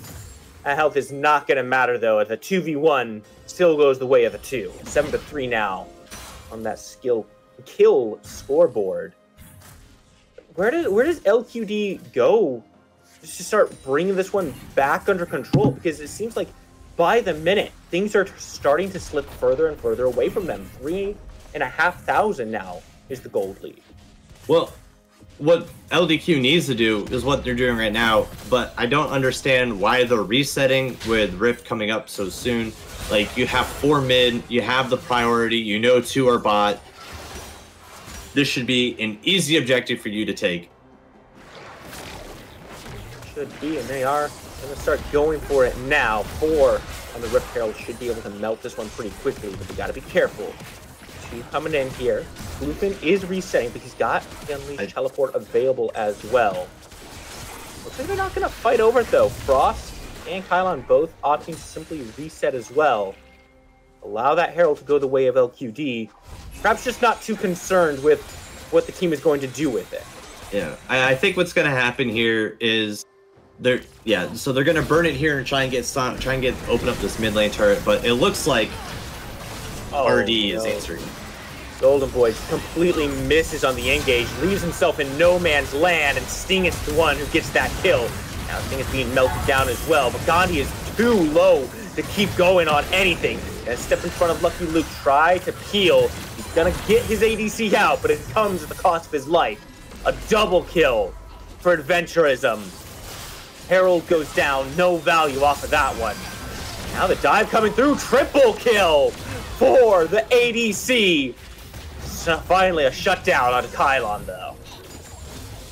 Yeah, they got their shutdown on the Kylon. Really, really bad ultimate there, showing his proficiency might not be as good as Papacito, but denying Papa on that champion seems to be working out very well for them. They're sitting at a nice, pretty 6,500 gold. Dragon populating in the next minute. This is probably going to be where the next team fight is taking place around the objective. And with how far ahead RDE are right now, I foresee this game ending relatively soon. They have controlled this game, controlled this map much quicker. Now, Sting is making control himself. Teleport coming in. Oh, it does find the knockup onto Bluefin. He's getting bounced around. He has nowhere to go, but the healing starting to come through. Not enough. Lucky Luke puts him down, finds the lucky strike. Adventurism answers back, flashes forward. Tons of damage comes out. It's 2 already for the Kaisa, and she is hunting for a little bit more here. Dredge Line pulls one back. Shadow goes down. Golden Boy can try to run, but he cannot hide from the heat-seeking missiles. That's a triple kill for Adventurism. Yeah, really good job there, and they knew they wanted to fight over this dragon, even at base value, because it affects 2 different stats. You're arguing about like 2,000 free gold value right there, based off the Hextech dragon. Now that you can be able to start stacking them, having that priority. I foresee like an early Baron rush coming out of it too. They're just so far ahead. They have the Kaisa, they have the Cassiopeia that can shred that Baron. So hopefully that's where everyone starts setting up vision, prioritizing the objective, and doing what they need to do to close out this game. And LDQ, like, I don't know how they get back into it. Besides like a really good Rakan ultimate with a nice good stack from the Diana. Yeah, things are starting to look a little bit more difficult. We're pushing towards the 8,000 mark of the gold difference here at this point. That's a pretty tough one to fight into, right? We're not talking about a 1,000, 2,000 anymore. No, this is a real lead. This is items ahead for RDE right now. Mm-hmm. With the draft that they have, they're just controlling these fights so effectively. I mean, every time LQD looks like they're going to try to find something, the CC just starts piling on top of them, cutting off the engages, making sure they can't get to those priority targets. Their options are starting to look a little bit more limited. The windows are starting to close. Are there opportunities to get back to this game? With objectives coming up on board, I mean, Baron, what, 5 seconds away at this point, is very close coming up here. Gotta be very careful now. Yeah. You just gotta hope that you, as a team, you can get these picks off and go for like the 5 versus 1 fights, and hope that you're able to burst that kill down faster than RDE can answer. But every single champion on RDE seems to be a full complete item ahead. Yeah. They're just doing everything correctly. They're going about the fights. They're not overreaching like they were doing in the first game, and playing. It is faster, but it's also smoother. Yeah, right now Bluefin has the Gore Drinker, Black Cleaver online. You look at the jungle, you can see the difference in the builds there. How many slots Frost has filled up there in his inventory. It's constant aggression. They're just. It's not always looking for a fight from RDE. It's always being ready to fight. Is kind of how it feels like. Right? They'll walk around. They won't go too deep. They're not trying to dive the tier 3 tower to start a fight. They want the objectives. But if LQD shows up, that's absolutely fine by them. They're more than happy to take that fight. Yeah, they just immediately shred that thing super fast with those items. no answer there, and Papacito needs to answer that push. Really smart macro play there, pushing that bot lane, making sure someone's there to answer it, and then TPing in to get that Baron. Now we're going to see how they put up a defense here. There's tier 2 tower on board here, but I can't imagine they want this big of a defense. They're actually going for it, and it's looking pretty good. Adventurism, dangerously low. It's the shutdown. That's a big kill that they needed, but can they clean up the rest of it? Golden Boy, super low, but he gets himself back under that tier 3. Gandhi all the way in. You are by yourself here, my friend. What were you trying to accomplish on that one? He goes down into the passive, but no one can get there to save his life. Kylon gets credited with that one. What was good turns quickly disastrous with just an overreach from Gandhi. Yeah, Gandhi, like you gotta go for a little bit of that pacifism there, man. Inting to kill the Nautilus, probably not worth it. Someone needs to tell him about the way of the leaf at this point. Yeah. I mean, he's got to know something with a name like Gandhi.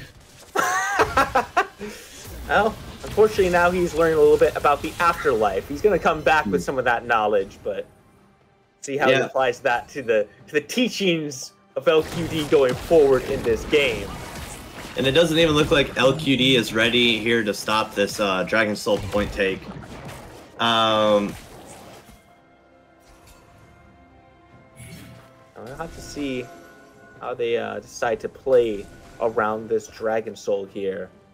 It's gonna be a tough fight for LQD. I don't think they can even really do a whole lot about it. I mean, so far ahead, 10k is RDE. Baron's still on board. Bluefin playing zone. This is nothing to do. Papacito gonna get burst down, has to burn the hourglass, but it's not gonna keep him alive. Now LQD has decided they have to fight. They've lost their mid laner. Oh no, what a blast cone! It sends Lucky Luke straight into the danger zone. This could just be a clean ace, but Gandhi gets over the wall. All 5 members of RDE are still alive. They're ready to take this tier 2 down. They're ready to start pushing towards this inhibitor tower as well. Well, with this Baron, they could probably push all the way to inhibitor, like take down the inhibitor completely and pressure those Nexus turrets. But for me, I would take the inhibitor, reset, spend that gold, and just push down mid or top while you have the opportunity. And they're determined to take that Hex Gate out of danger there. Shadow does hop in, gets miasma. As expected, really.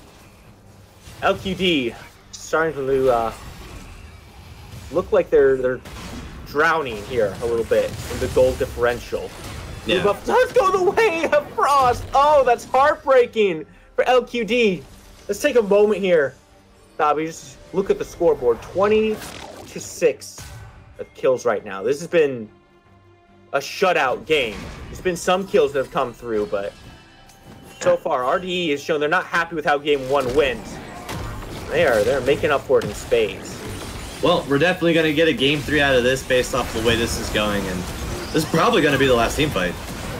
Gandhi getting cut down, absolutely eviscerated. That health bar did not last long enough. Golden Boy now the target is shut down from Papacito. He gets Stingit, but it's the double kill for Adventures. I'm looking to make it 3, and he does make it 3. Can he find it all? It's a double kill, unfortunately, for Adventurism. Going the way of Bluefin. No Pentas today. Dobby, I think you just called it. That should be the game-ending team fight. LQD completely wiped out. Minions here for RDE. Game number 2 goes the way of Relentless Dawn. Yep, really good game. Very clean. If they finish within the next 5 seconds, they have 1 kill a minute. And there we go. Extremely strong showing. And I'm definitely looking to see how LDQ adapts. Because they had the answer in game 1, but they changed it up. They felt overconfident, and let's see how that goes into game 2, and if they decide to stay on red side or not.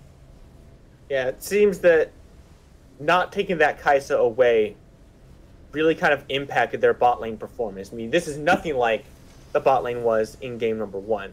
1-5 from Lucky Luke, 0-6 from Golden Boy.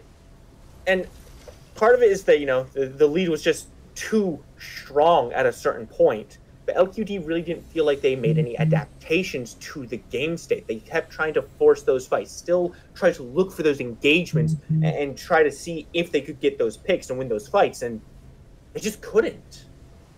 Yeah, and they, like you said, they were just trying to force constantly. Like, they had these dash champions into a Poppy, and it didn't work all game. And the only time it did work is when his steadfast presence already stopped 3 engages, but it was a 4v5, and Kylan wasn't there. So we'll see what happens in the game 3. I want to see different bans. Like, we see the priority out of this Poppy and Cassiopeia in both games. Let's take them out or grab them both. So far, they are 2-0 on the night, and let's see if they make it through into game 3. I feel like Stingus deserves a Nautilus ban. I think you put some respect on Stingus' name here as well. Those dredge lines, out of control. Like you said, it was just a lot of engagement shutdown coming out from both sides. Where this Poppy is, the other team just cannot get active on that team. We'll have to wait and see how the teams decide to adapt and move forward throughout this match. There's one final game left to settle the score between these two teams. They'll be coming right up after the break.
friends, I promised you a conclusion to this match.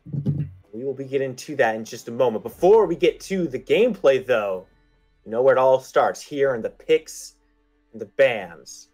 We're still here to take you through everything and to guide you through the labyrinthine mental capacities of these two teams. It's not a whole lot is changing during the first round. These bans are looking pretty familiar. But will the picks look familiar? That's the question I have for you, Davi. Well, I'm not a big fan of seeing that Cassante ban from LQD. If anything, you have a one trick with 300 games on it. Like, is it a good prio pick? Probably not. But is it the best champion your top laner can play? Probably. But they go straight for the Amumu, no hesitation, telling. It looks like they're going back to the roots in game one, and they're just telling Stingus, "Hey, go ahead, pick Nautilus. We already have our answer." Well, this looks like it'll be a quick Nautilus Kaisa as well for RDE. I mean, they were able to do a lot with it in game two there. They wanted it in game number one. LQD just kind of saying, okay, yeah, go ahead and have it. Are they that confident in the Amumu? Oh, the Cassiopeia actually prioritized instead to keep it away from Papacito. Yeah, this is where I would have liked to see that ban coming out of LQD. If you're not going to first pick it, you definitely need to get rid of it. The Amumu is fine, but the RDE knows that, like, hey, Nautilus is still going to be up. We don't need to prioritize pick it, and then go straight for that Cassiopeia, which did such good work for LQD in game one. But we saw here in game two that Kylon not as proficient in it, and LQD grabbing that Poppy. So at least at the end of today, either Cassiopeia or Poppy will have a 3-0 day here on Dominate. Yeah, this is about what I expected when I saw the Cassie Kaisa pick. LQD deciding to split those two up, take one for themselves. I think that's absolutely the right decision, right? One is kind of an issue. Two has been game losing throughout the night here. Now taking it on both sides, this should give LQD a lot more fight back potential here, I think. I think I kind of prefer the Poppy as well. Like, if I had to choose one of these to be on my team, it's probably the Poppy. But RDE realizes that Papacito is so good on this Cassiopeia that they don't have a choice but to take it away. It's really an ogre's choice for them here, and I really like how LQD has really profited off of that. Yeah, I think this is really good. They put Kylon on something he needs some work on, and grabbing that Poppy, which was really good for Gandhi in game one. Hopefully, and it was really good for Frost in game two. So it should be really good for him again in game three, unless Kylon here can have a Papacito performance. But based off of how the Kaisa Nautilus lane went last game, like I'm gonna edge it out to RDE before we go, at least right now. Should be a little bit more counter aggression from LQD here. The Amumu Misfortune is it's a classic bot lane. Has a lot of synergy between the two of those. Once they hit level 6, I think RDE is going to be in a little bit of trouble. They have to be very careful around that. Bluefin just jacks away from Shadow, putting it onto his team here. I like this idea from them. Keep Shadow on something he's not quite as comfortable on. Gives them a lot of split push potential, a lot of dueling potential. He looked good on the Aatrox. Shen is the counter pick here. Shen is what I would pick if I didn't know what else to play in the top lane as well. Like you banned away your own Cassante. They took away your Jax. Not a lot of good options left for you, since you also banned away Malphite, which is probably one of the better engaged tanks. Maybe if you don't want to go Sion, maybe if you don't want to go Shen, you go Sion. But Jax jungle? Jax jungle. You know what? They did say they would round 5 pick Renekton. They said that in the lobby. You know what? No, don't weenie out. Yeah. It's okay. They can weenie out as long as it's not an R5 Yumi. I'm happy. But I'm not. it looks like Akalix is going to get his tried and true Viego there as a really strong Viego jungler. This makes me feel like this is also going to go the way for RDE in game number 3, just due to how well the Kai'Sa Nautilus went. Akalix is on Viego. We got Kylon taking away Papacito's Kai'Sa, and then so I think it's a really good draft on their part. I'm not a big fan of LQD's draft with the Shen. I'm just really sad that they banned away their own champion. Like, I really wanted to see some Kasante gameplay outside of for LQD Shadow. To be honest, I'm still pretty mad about the Renekton. I got excited. I'm not gonna lie. They said they were gonna pick it. They hovered it. They trolled me. They broke my heart. It's Viego. Okay. Left me feeling like Viego. Maybe not quite that edgy, but still a little bit sad. The night is young. We can get you there. But looking over this mid lane, Victor in the hands of Papacito against this Cassiopeia, has a shield, try to mitigate some of that damage from the poison from the enhanced E. Doesn't rely on a bunch of mobility, so the miasma not going to be as problematic there. How are you expecting this lane to go? Well, it's going to go much better than the Diana lane. But both of these champions need to scale up. So it's going to be really slow moving early. The junglers are going to have to play a lot of pressure to try and get them ahead. I think LQD's jungler is going to spend more time mid lane just so that the Victor can get his stacks faster to upgrade, to evolve his abilities.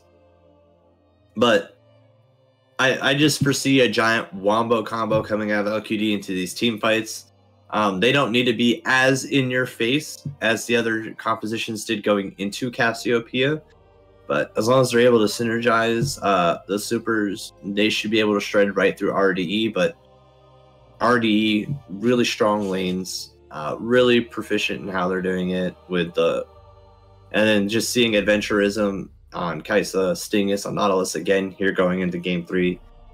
I think RDE has a better shot playing through their bot lane, carrying through them like they did last game.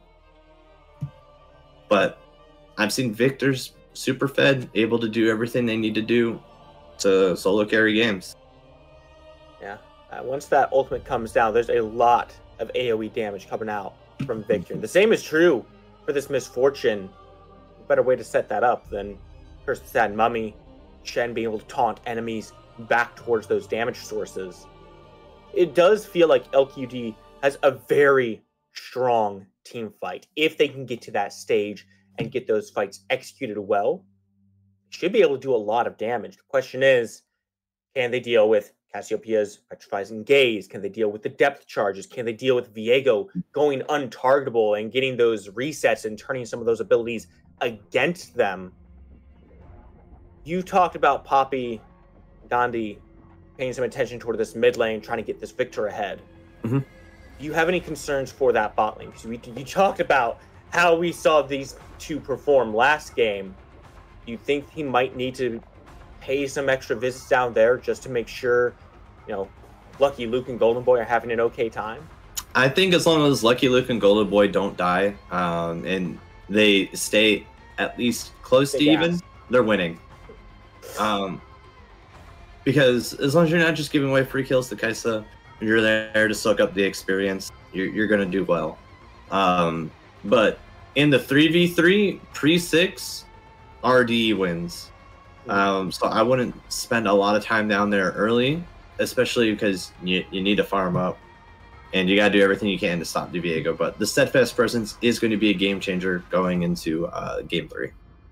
All right, well, we'll see how these two teams square off against each other in the final game of this match. Who will take it? Who will walk out of this one as the victors? We'll find out. But first, short break. Get your snacks, get your drinks. We'll be back.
All right, everybody. It is the final conclusion of this match here tonight. LQD, switch sides now. They're on the blue side. Keep your eyes on them. RDE over on this red side as well. First time they've been there tonight. Still Spooky and Dobby here to take you through things. We've seen a 5-man grouping. We've seen a lot of these so far this match, and always from the blue team. It doesn't look like LQD is really looking for as much aggression as RDE has been. Yeah, I think they believe that because Sting is on the Nautilus, they're going to try a weird invade pattern again, but it doesn't look like RDE is taking the bait and instead opting to a modified 5-point here. Just for that early little defense so that they don't get any vision, but no information gleaned from either side, but it looks like that the Poppy's going to be starting top side and the Viego bot side, and opposite pathing here.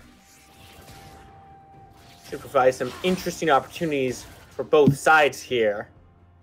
Just looking at things, you keep an eye on this bot lane from RDE, both grouped up in this bush, no leash being given. They're looking for the aggression right away. Dredge line can't find an angle because of the minion. Stingus just gets bounced around off of them, cannot find an engagement there. That's tragic.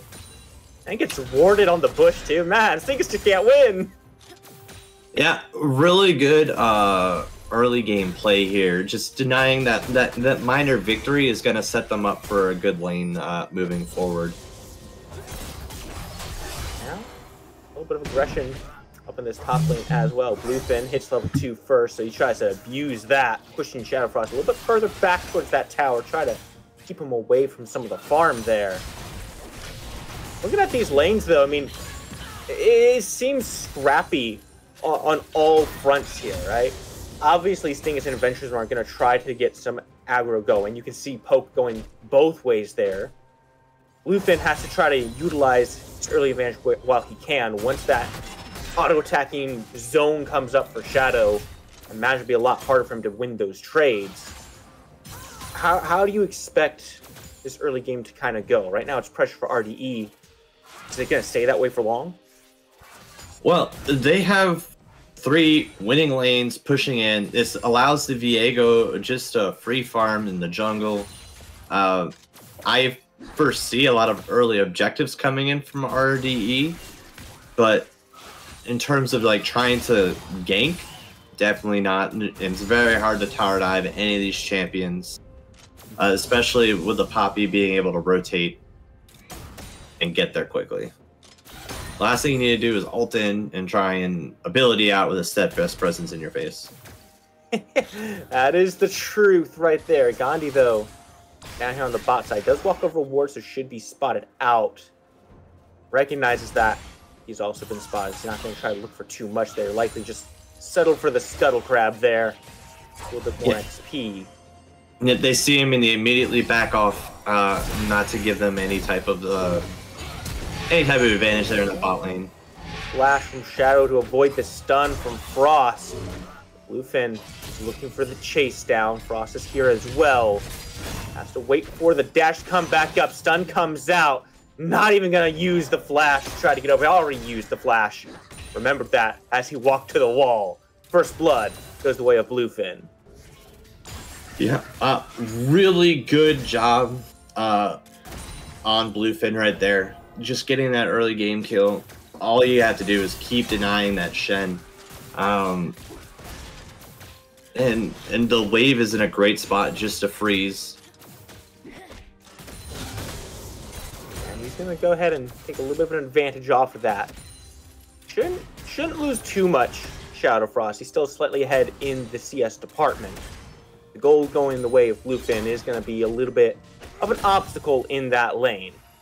While bot lane allows that wave to push up to them, they're going to go ahead and allow LTV to reset here.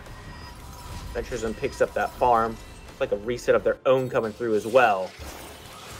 Both teams playing this one fairly slowly, right? We're not seeing a whole lot of aggression coming through. We saw the one fight up in top, and now Gandhi is also here as well, actually. Stun gets countered out by Gandhi's steadfast presence. There's a lot of damage coming through, and Frost is the next target, gets stunned. Lots of damage goes through on that one. He's still in the area, daring RDE to step forward, but they're wise to it and not back off. Yeah, they're just trying to do anything to equalize the top lane here, since the rest of the map is just stagnant.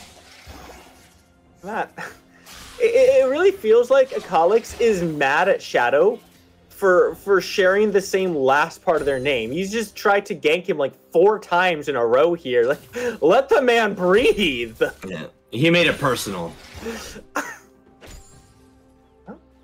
Meanwhile, all quiet on the other fronts for now.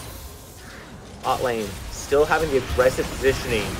Stretch line comes through. It's just a little bit of poke going out onto Golden Boy. And there's still a lot of damage get put down onto them. They have to be careful around this tower line. If they get aggressed on there, there's a lot of CC and a lot of damage that can come back quickly. Gandhi on the rotation as well. We get spotted out once again. And it's just a back off for this Poppy. Gandhi really struggling to get active so far. Yeah, but and to be fair to Gandhi though, your job isn't to be so much proactive as you need to be reactive. Well, ultimate comes out, petrifying gaze from Kylon, and it's also returned to Gaia's Singularity. Now Gandhi in the bot lane comes down, but Frost is there as well, finds himself a kill. Now he is the Poppy himself, pushing the bot lane away. That is just gonna be wraps for the bot lane fight. Poppy goes down, and 2 kills now for side of RDE. Yeah, we were just talking about how you need to be more reactive and not proactive. If you waited for that Viego, you probably could have stopped a lot of that engage, but your steadfast presence was wasted. You died early, gave that Viego that reset ability, and just a net negative play there. However, got to see Papacito for what I will say, the first time in 3 games someone turn around when a Cassiopeia ult came out. I mean, he's played the champion. He should know how it works there. So avoids a good portion of that effect. Drops his own ult on top, but so far it's ult for ult. Not a lot of value from either one given there. Papacito is a little bit healthier than Kylon at the end of things, but here in the top lane, Shadow does bait out Bluefin's ultimate by just not reacting to that counter-strike whatsoever. As soon as that stun came through, Bluefin looks for it. Man, this Shen is so safe. There's so little that he can do. Yeah, but this is where Bluefin starts to run away with it. Getting that CS lead, able to apply that pressure. You're not going to be able to kill Shadow Frost, but denying him that experience in those minions is the forte here. Mm-hmm. Well, relatively even on the health, but Bluefin a slight bit of XP lead. Keep an eye on that river. Golden Boy and Gandhi on this Herald. Some rotation potential here, and it's stolen away! Frost finds the smite right when he needs to. And now it's a big stun into the wall. Gandhi finds Bluefin. Akalix has to ult on over the wall, try to get out of danger. He does so. Heartbreaker indeed. Depth charge comes out under that tier 1 tower. Sting is taking a lot of damage. Adventurism finds the kill. Stingus is returned back by the tower shots. Yeah, Adventurism gonna go ahead and just proxy this wave, it seems. Yeah, very dangerous. The LQD is immediately coming down for that answer. Oh, but he avoids the bandage toss. Killer Instinct gets him a shield, but now you have to deal with Gandhi. Flash comes through, but it's not enough damage just yet. Still early in the game. Only just now completed. That was really good. They got Adventurism's flash out and really wanted to try and trade it, but just giving away that flash means repeat gank in the bot lane. Hopefully they're able to abuse it, especially. Yeah. What's really concerning for me is that no one's going for this dragon. There's no priority against the Cloud Dragon. For me, I know it's bad, but the sooner it's gone, the sooner the good ones come.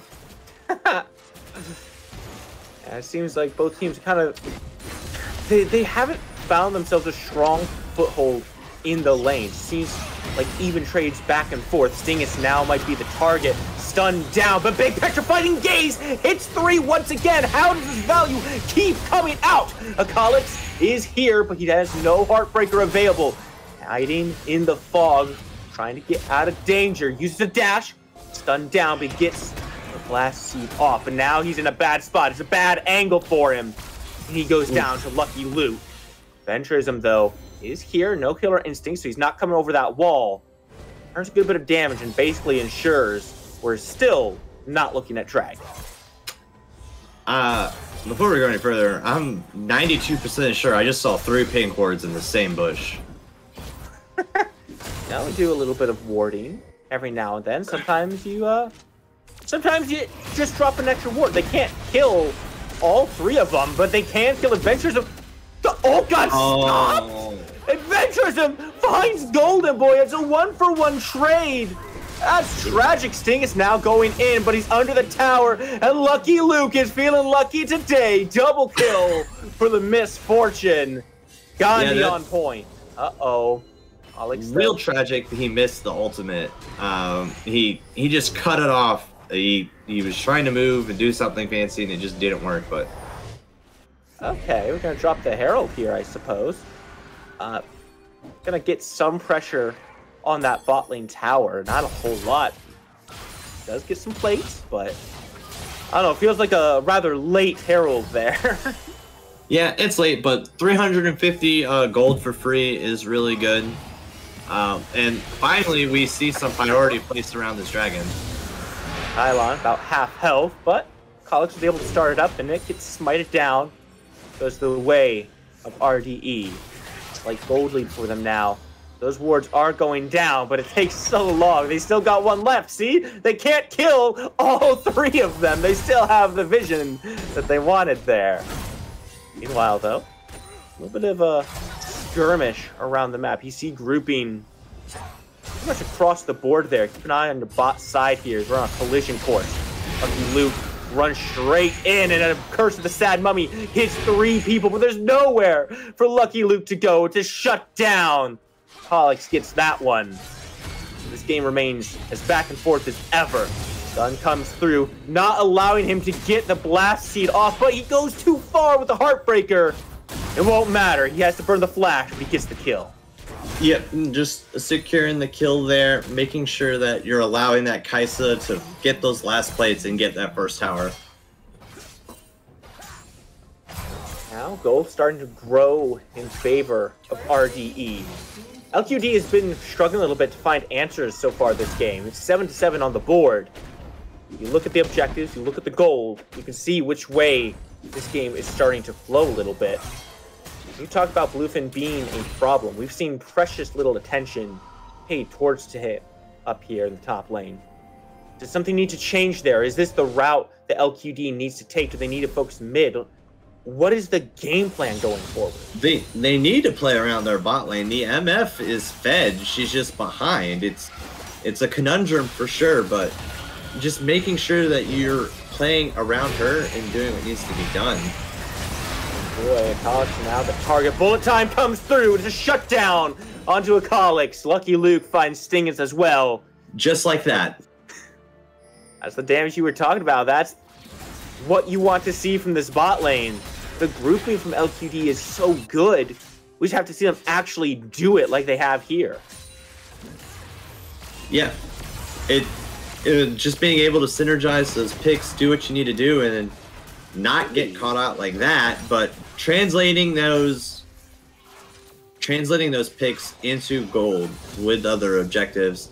It's a shame that mid tower stayed up, but they had to answer saving Gandhi because he really wanted those chickens. Yeah, you know. But those respawn. You get hungry. Yeah, but it's not like it's Chick-fil-A, all right? Oh my gosh, what a good taunt from Shadow. Force him to take a few extra tower shots towards Bluefin there. Yeah. Doesn't get the kill, but should stop that push. Yeah, but you see Akalix right onto that top lane, getting that Rift Herald. Adventurism getting that secondary turret here, or at least pressuring it. Still looking for a few more objectives here. RDE has done a good job playing this map so far. It feels like every time LQD is stepping into position on one part of the map, RDE has already figured out where they want to be in response to that, not allowing anything to go down for free. And they're just making off like bandits right now with so much value. Gandhi now the target, stuns the college, gets pulled back in by the dredge line.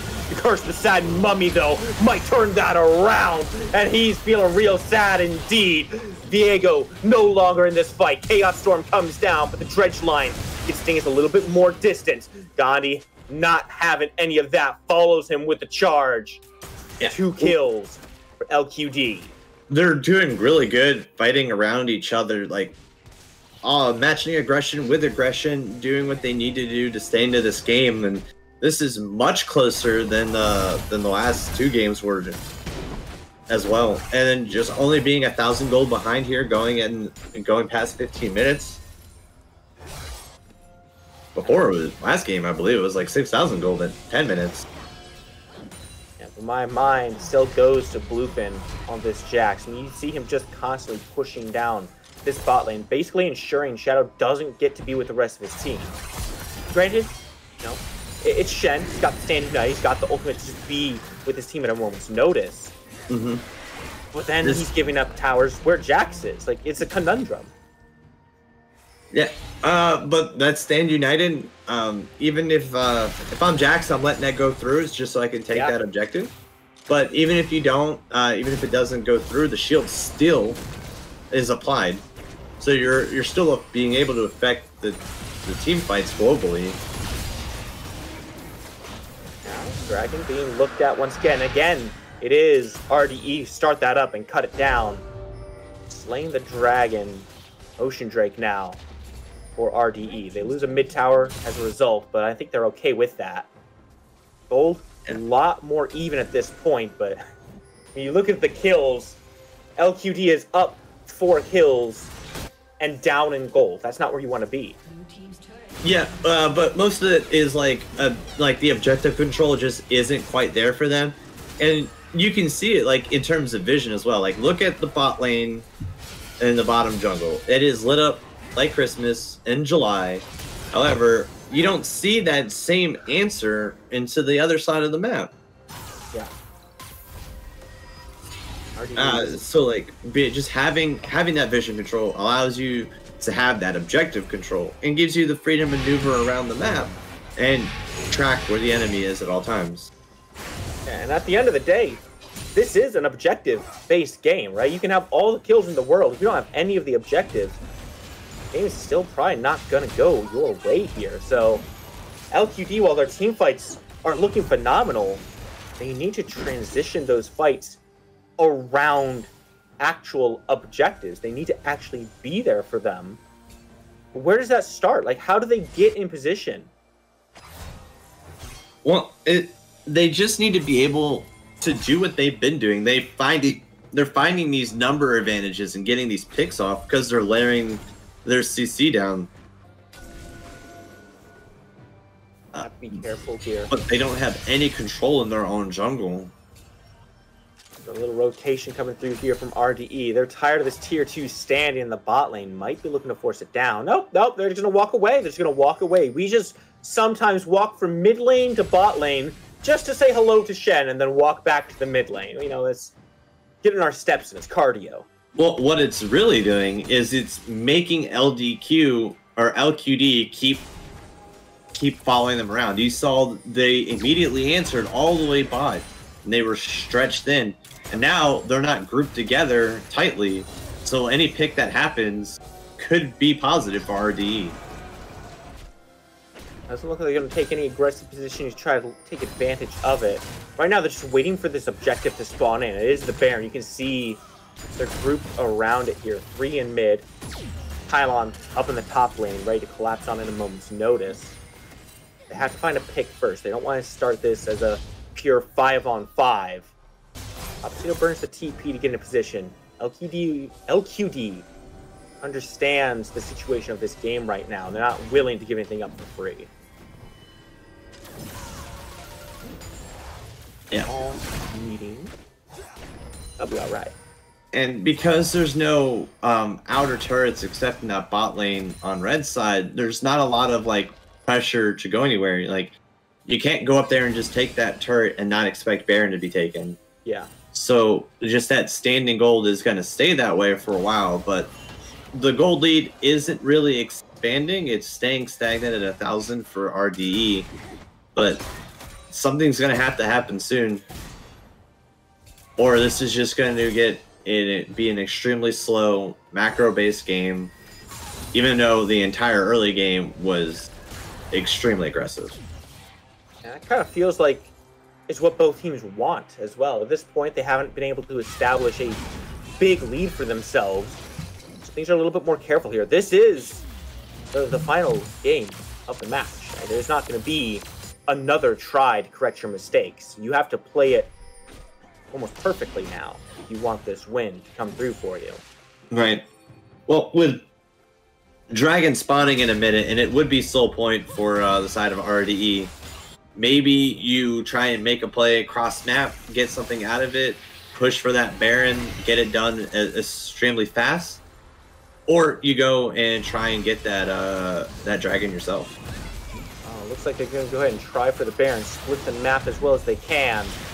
RDE, they haven't gone to the Dragon just yet. They're here at the Baron, ready to fight. The Golden Boy catches his ventures on the bullet time, finds a lot of damage on Papacito, puts the jungler down. Depth charge cuts through 4, but Lucky Luke has taken the opposing ADC out of the equation. Sting is now being looked at. It's a double kill for Papacito. He's got the raise, he's got the damage. Kylon knows he cannot be here by himself. We've been also in the area. That's a 2v5. They cannot step up to that. Have to teleport now to the Dragon and try to get that. Yep, I think trading that Dragon for this is all you can do for RDE. Get that Dragon, get that soul point. It's a late start though. They're running down. TP try to get there. They're not going to get there in time. That Dragon is burning fast. Yeah, they're not going to find anyone there. Which is fine. But like I said, there's only so much you can do. It was a tragic team fight, but they did exactly what they needed to do. Golden Boy got a great ultimate off. They stacked it with Lucky Luke's, and then just able to just chase down everyone else after that. Yeah. So far, it's been more of the same. It's the team fights that are so effective for LQD, and they've actually taken a slight gold lead at this point now that they have this Baron buff as well.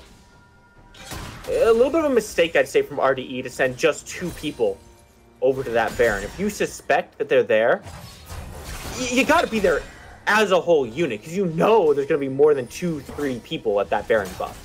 Now, it's a Hex Flash being channeled from Stingus. Depth charge comes out onto Lucky Luke, but there's not another engagement opportunity because the rest of LQD has come up from behind them. Gandhi, as the dead man's played, he's just running like a madman right now, forcing RDE to step back. This is really good for LDQ because Kylon's top with no TP, and you have Baron empowered wave coming in. You can get the second tower here, and just immediately rotate into something else, or continue to push down. The longer Kylon stays top, the better this is for LQD. Why is Kylon the one in top? I mean, Lupin has a hole breaker. The Curse of the Sad Mummy, though, is going to come in and cut this fight short. Double kill from the bullet time. Make it 3-fold, and as Papacito finishes up adventurism. Take a little adventure to the grave for now. Kylon still looking to output some damage. He has to flash away from the gravity field. Alex looking for some way to find and execute, try to find some resets. The lowest health has already fallen. There's no heartbreak coming through from LQD. This is going to be the inhibitor down, and they're going to walk away feeling very good about themselves. Yeah, I really like LQD's game plan here. A slight draft adjustments, and I liked how they went back to that game 1. They wanted that Moo, and like Golden Boy is literally showing up. He is making the plays, looking for the engages, getting off massive Curse of the Sad Money ultimates. It really feels like RDE's just not respecting the amount of CC that LQD has to just dump on top of them. These curses have truly been living up to their names. They have been curses for RDE. Every time they come out, it's a lost fight for this team, and they just have not had an answer back. Bluefin starting to get aggressive on the Papacito, but there's a teleport coming in, and there are more members coming through as well. Trying to use a counter-strike to avoid the damage. Should be able to get out with the flash, but Lucky Luke is running forward. Not going to look for any more. They're just going to go ahead and regroup, stay together, and pressure this top side tower down. Bluefin has to reset. Soulbreaker has found no value so far. RDE stepping forward, looking to try to make a defense happen, but it's going to be too little, too late. That tower is melted down. And there's just so much damage coming out from LQD, able to just burst everything down, and the only thing they haven't been able to do is burst out Bluefin, but it's very hard to do that when you're the only champion in the game with dodge. Yes, indeed the truth on that one. So, have to see how RDE decides to adapt here. They do have position around this dragon. It is the soul point for them. They're a little bit further behind than they were last time. About close to 2,000, 3,000 gold right now for them. Now be careful around these fights. They have to make sure they're keeping an eye on Golden Boy, the bane of their existence so far. Bluefin up in top might be a little difficult. Yeah, Bluefin does have the teleport though, so this is really good. Golden Boy lacks the flash, so it's a lot harder for him to get into that back line.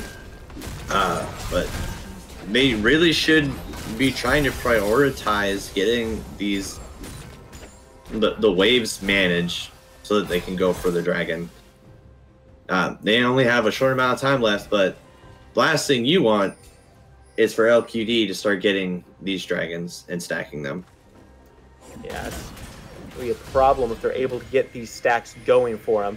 Teleport comes out from Bluefin, stopping Gandhi from taking away that vision ward they have.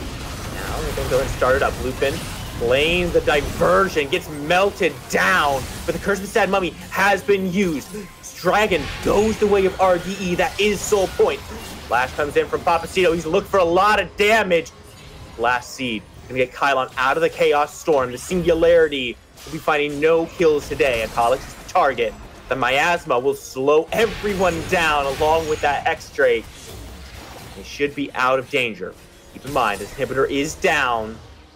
Is potentially a 5v4 on the nexus of RDE. LQD is stepping forward. Akalix dangerously low. Super minions are here walking into the base. Stings is here playing the front line. Adventurism ready to start looking for some damage. Dredge line doesn't quite connect. Look how low Adventurism is right now. Akalix does go forward. The bullet time comes through. It's finding no value whatsoever. Todd comes through and hits two. Kylon, he's in danger. Sting is getting melted down. And Lucky Luke finds the kill. In goes Bluefin, looking for the kills. It might just be the turnaround they're looking for. Shut down, rains through. Double kill for Lucky Luke, but it's a full ace for RDE. This is the power of the Dragon Soul. Yeah, extremely good for RD, able to get that turnaround. It sucks to be LQD did not get a good bullet time, and now we looking straight at this Baron. It's definitely free,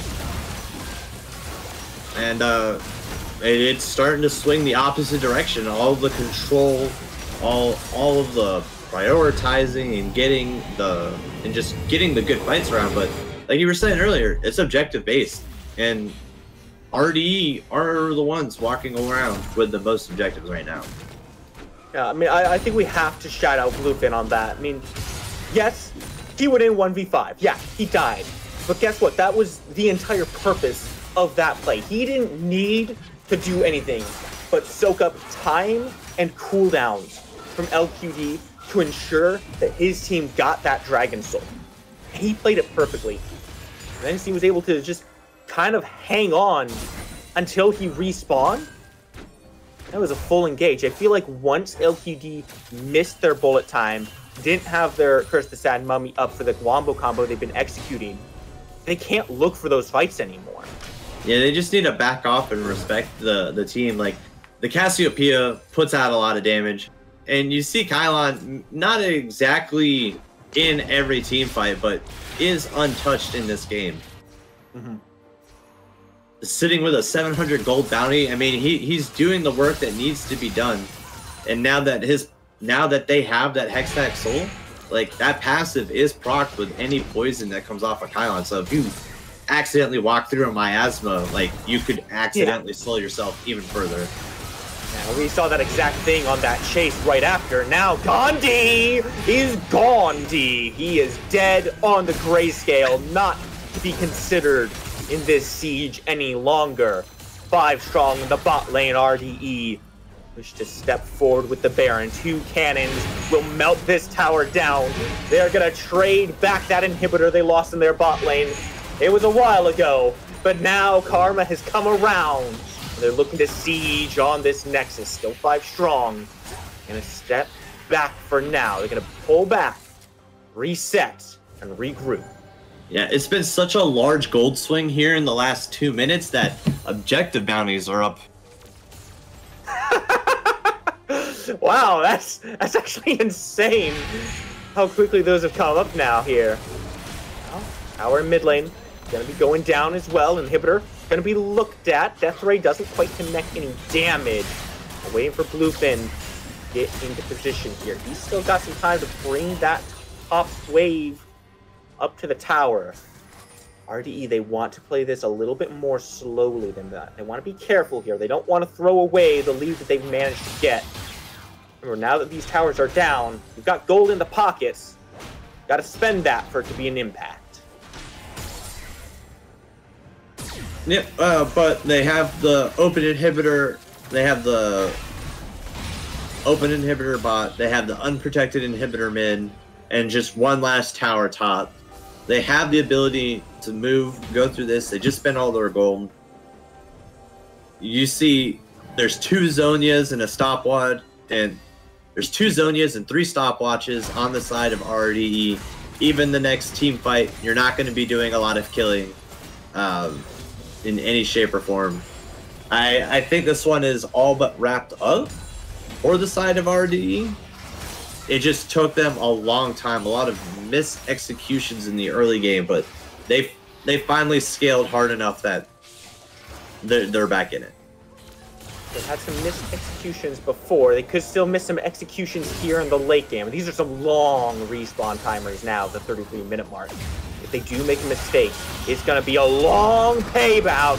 But Adventurism finds the first kill. Papacito is down. It's a 1-for-1, though. This may not work out. Golden Boy goes too deep and falls as a consequence. Knocked out of the fight is Sting as Gandhi finds a massive keeper's verdict. Now stunning down the next target. Kylon being looked at. Akalix has to burn the stopwatch. Can he survive? No, he cannot. It's a shutdown for Lucky Luke. They're looking to turn the fight around, and they have done so. They remain in this game. They have to be more careful than that if RDE wants to finish it. Well, what's really good there is they got rid of 2 of those stopwatches. However, this Elder Dragon is up, and they could try to force it and try and see if they get answer. However, you got to be careful. Gandhi's up, has that smite. And no smite on the side of RDE right now. Got to wait 15 seconds just for him to be on the board, and then a little bit more travel time to add on to that.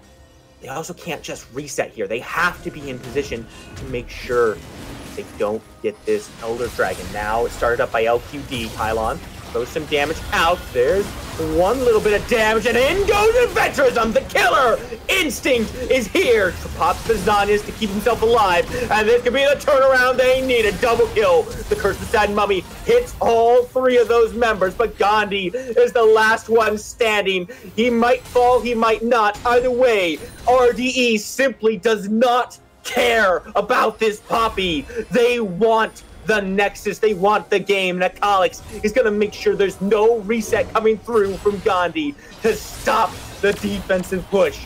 Ace comes through And now RDE put the finishing ties on this bow. Send it off. The match goes the way of RDE. Relentless Dawn Esports. Really good last team fight there. I mean, we were talking about it earlier, how much better their vision control was, and LQD was just walking through that stuff unabated. They knew exactly where they were and knew exactly when to pull the trigger. Really good job for RDE. They are now 3-4, tied up even in the standings with LQD, who is also now 3-4. Yeah, Gandhi, less damage than Golden Boy, unfortunately, was not able to find a whole lot of success in that game. We've seen a lot from the Poppies so far tonight. This one, it just did not go the way of LQD. It is going to be final conclusion of that particular match. Congratulations to RDE. Consolations to LQD. It was a wild ride to be sure, but at the end of the day, only one could walk away. With the standings now being tied up, their next matches will be even more important, Dobby. Yeah, we have 2 more weeks left in Dominate to get them where they need to be. And I believe they have some pretty hard opponents ahead of them. Like, I'm 98% sure that LQD has to play versus TAN, which is the Nebula team, which are sitting at 2nd place right now. So that's going to be a hard one. But other than that, they have a lot of options out there for themselves to do well. They just need to be able to get to it and shore up these little early game mistakes. And I think we'll be good to go.